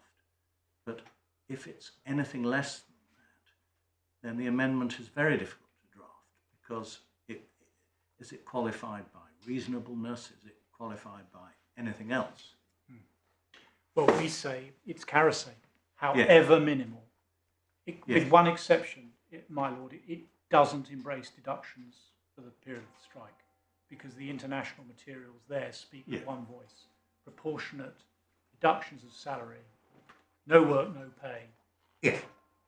You're not suffering. Well, Mr. Justice Choudhury said in that case it's not a detriment. How can you complain you haven't been paid when you haven't worked? So the same would apply if it were a go slow and productivity was reduced by 50%, you could reduce pay by 50%. If the employer says we're not accepting your go slow, which it can do under some of the authorities, then that I think that principle would apply in the same way. Yes. So that would it be a detriment, but it's okay, or would it not be a detriment? Well, we would say you're not in Article 11 territory, step one, because that's what the decisions of the ILO and the ECSC, which the court has referred to, all say. Alternatively, so you don't even get to the interpretive duty, you are a Hearst case where the obligation to give a full inquiry doesn't arise. So the need to reinterpret Section 146 doesn't arise at all. Or it's not even a detriment, because a reasonable worker, see Lord Hope in Shamoon, cannot say, I expect to get paid for being on strike. And anyway, this is all covered by Part 2 of the 1996 Act, what most of us still call Wages Act claims. And you can't bring a claim. Whether something is a deduction from wages under those sections, Part 2 of the 1996 Act is a separate question on which there's a great deal of learning, but it's not that's taken care of. That isn't a lacuna. I saw my Lord Chief Justice looking a bit quizzically, but I'm just thinking. Not looking. We would say both routes reach the same endpoint. Yes. They're alternative. Discretionary bonus, refusal to give that? We would say that is a penalty in accordance with Karasay. Yes. And you would say, however minimal. Yeah, and presumably you'd say the same about failure to take somebody into account for possible promotion. Yes. If you say if you go on strike tomorrow, you are never going to get promoted again, we would say that is so evidently contrary to Karasay.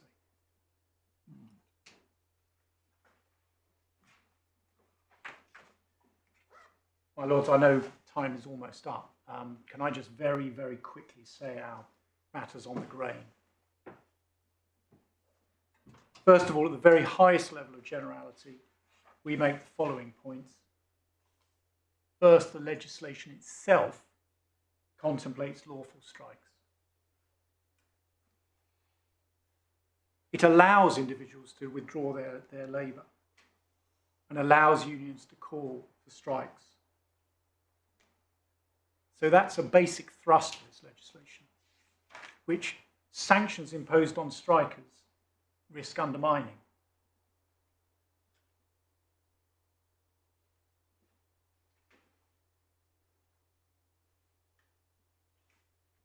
Secondly, at their most basic, the provisions in Part 3, Sections 137 to 177, are about protecting freedom of association.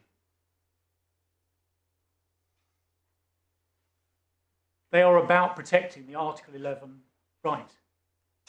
And we know their ultimate route was the very ILO Convention, C98, which has been the one relied upon by the court to protect strikers. So that was their initial thrust.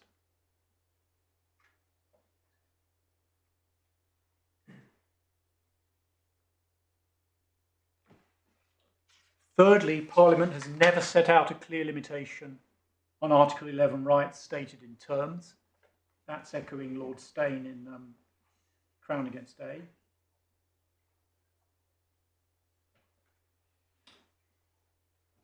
And fourthly, that thrust was strengthened by the Employment Act 2004. There has been no challenge to Mr. Justice Choudhury's finding that the government said in 2004, after Wilson, we intend that trade union legislation should comply with Article 11. So we say that's another powerful thrust, and the reference for that is A71, sorry, it's divided 71, 1691. Just have a quick look at that.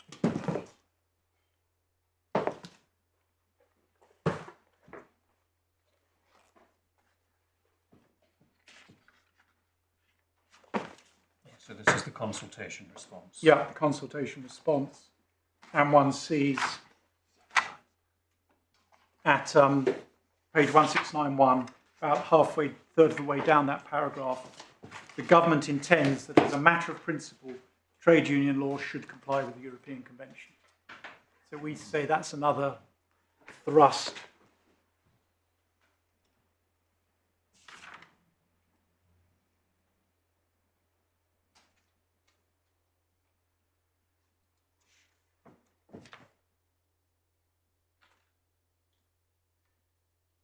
If one, secondly, well, I'm not sure if I'm secondly, I better remember what I was up to. Fourthly, if you read section 146 in isolation, the only wording that looks like it would bar industrial action is the meaning of an appropriate time.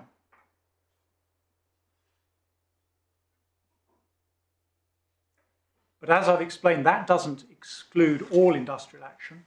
So the thrust of that provision is not to exclude participation in all industrial action. See the examples I gave of workers who are on holiday or off sick, but who go and picket.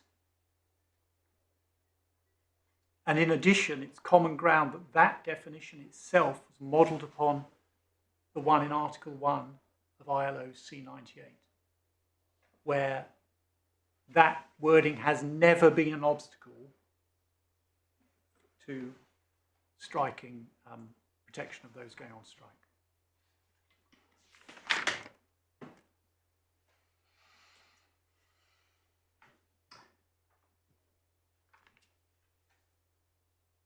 My lords, the history is dealt with in our supplementary skeleton at paragraphs 11 and following.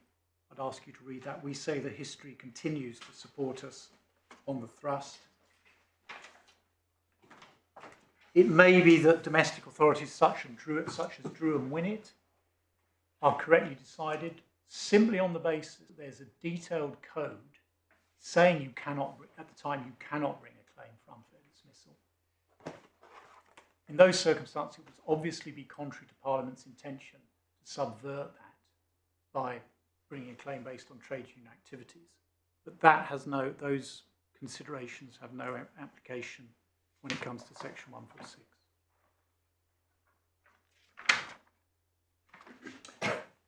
And finally, we say that now that there is protection in 238A, Parliament has given protection to those strikers.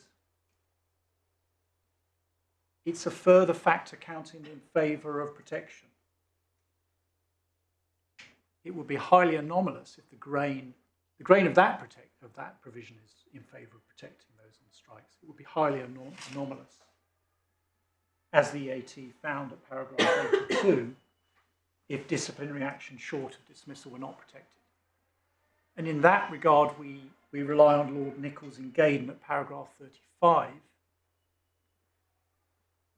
where he said the social policy which underlay the initial extension of the rent legislation to unmarried heterosexual couples, extending it to gay couples, was simply an extension of the same social policy. So we rely on that, saying we are in keeping with the grain of section 238A.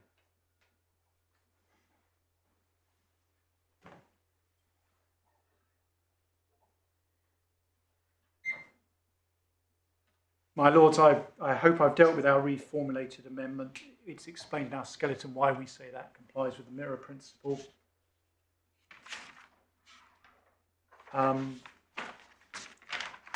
The only other matter is the declaration of incompatibility, my Lords, which was raised at the outset. Is there anything else I should say about that?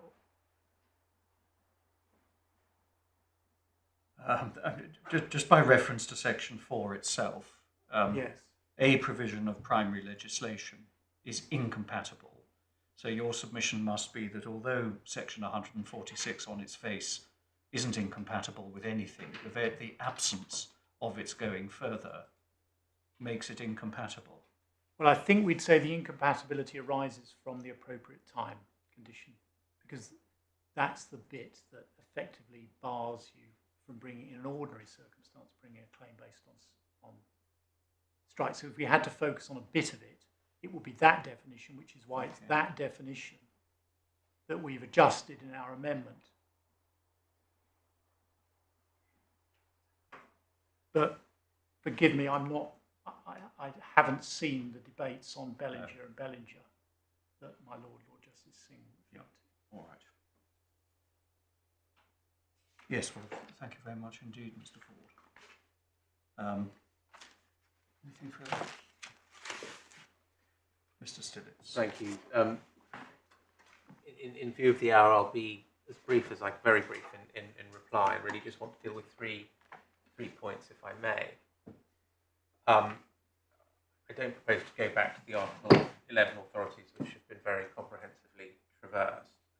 I want to make one point about the grain of the legislation, one point about my learned friend's reformulation of the amendment, as he calls it, and come back to my Lord Justice Singh on the Declaration of Incompatibility. So on the grain point, in my submission, we've somewhat lost the wood for the trees. In our submission, it's very clear, looking at the history of the legislation and its origin in Article 1.2b, not the other parts of the ILO Convention, that it is concerned with trade union activities which are not disruptive of the employer's business, and that it's to be contrasted with the provisions that have existed in the legislation throughout, which are about industrial action. And in our submission, only sensible view of the grain, as in the overall thrust and scheme of the legislation, in our submission, it's quite clear that Section 146 is not about protecting those who participated in industrial action. The fact that one can think of examples of industrial action that might take place outside working hours does not detract from that, nor in our submission does Section 172 of the Act, which is in our submission plainly a sort of for the avoidance of doubt type clause, which is put in because trade union activities in that case are not limited by at an appropriate time. And so it was sensible and entirely understandable that the draftsman would wish to put in that express proviso for the avoidance of doubt. So that's what we say on the grain. Secondly, however, as I hope I made clear in my opening submissions, that is not the principal burden of our ground to appeal, which is principally about not that this is a grain point, but a judicial legislation point. And in my submission, my learned friend has not answered that point at all. He has been very clear that his position is that on Article 11, any detriment at all for taking part in industrial action must be prohibited. Although he does seem to allow the exception of salary, which in our submission is in itself anomalous, because if it's fair that an employer can deduct salary, why isn't it fair that an employer can deduct discretionary bonus for an employee who hasn't been there? Equally, adopting the definition of protected industrial action in section 238A doesn't assist, because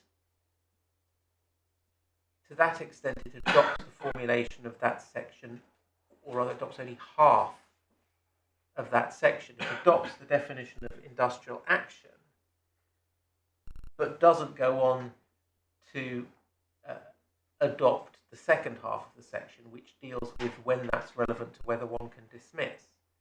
And that means that what he is asking the court to do is to take a very proactive policy decision that the protection he seeks should be quite clearly broader than that exists for dismissal.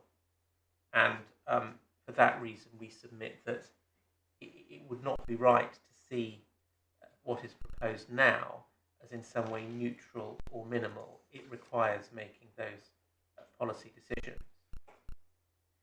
On the grain of the legislation, he also says, well, the government has said that it intends that trade union legislation complies with Article 11, but that merely begs the question of what that requires, and we submit that it does, and that doesn't take it any further. Finally, then, the point on Section 4, Declaration of Incompatibility, and I've looked at the decision that my Lord drew to my attention, the Bellinger decision. Our position on that is that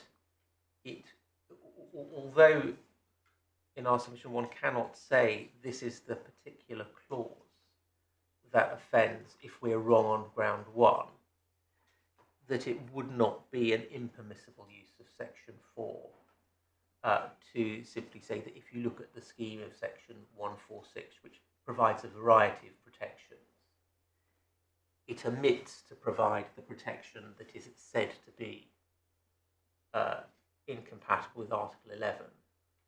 And for that reason, we do not take a point on whether Section 4 can be used if you're against us on the first ground. So that's my position on instructions. Thank you very much.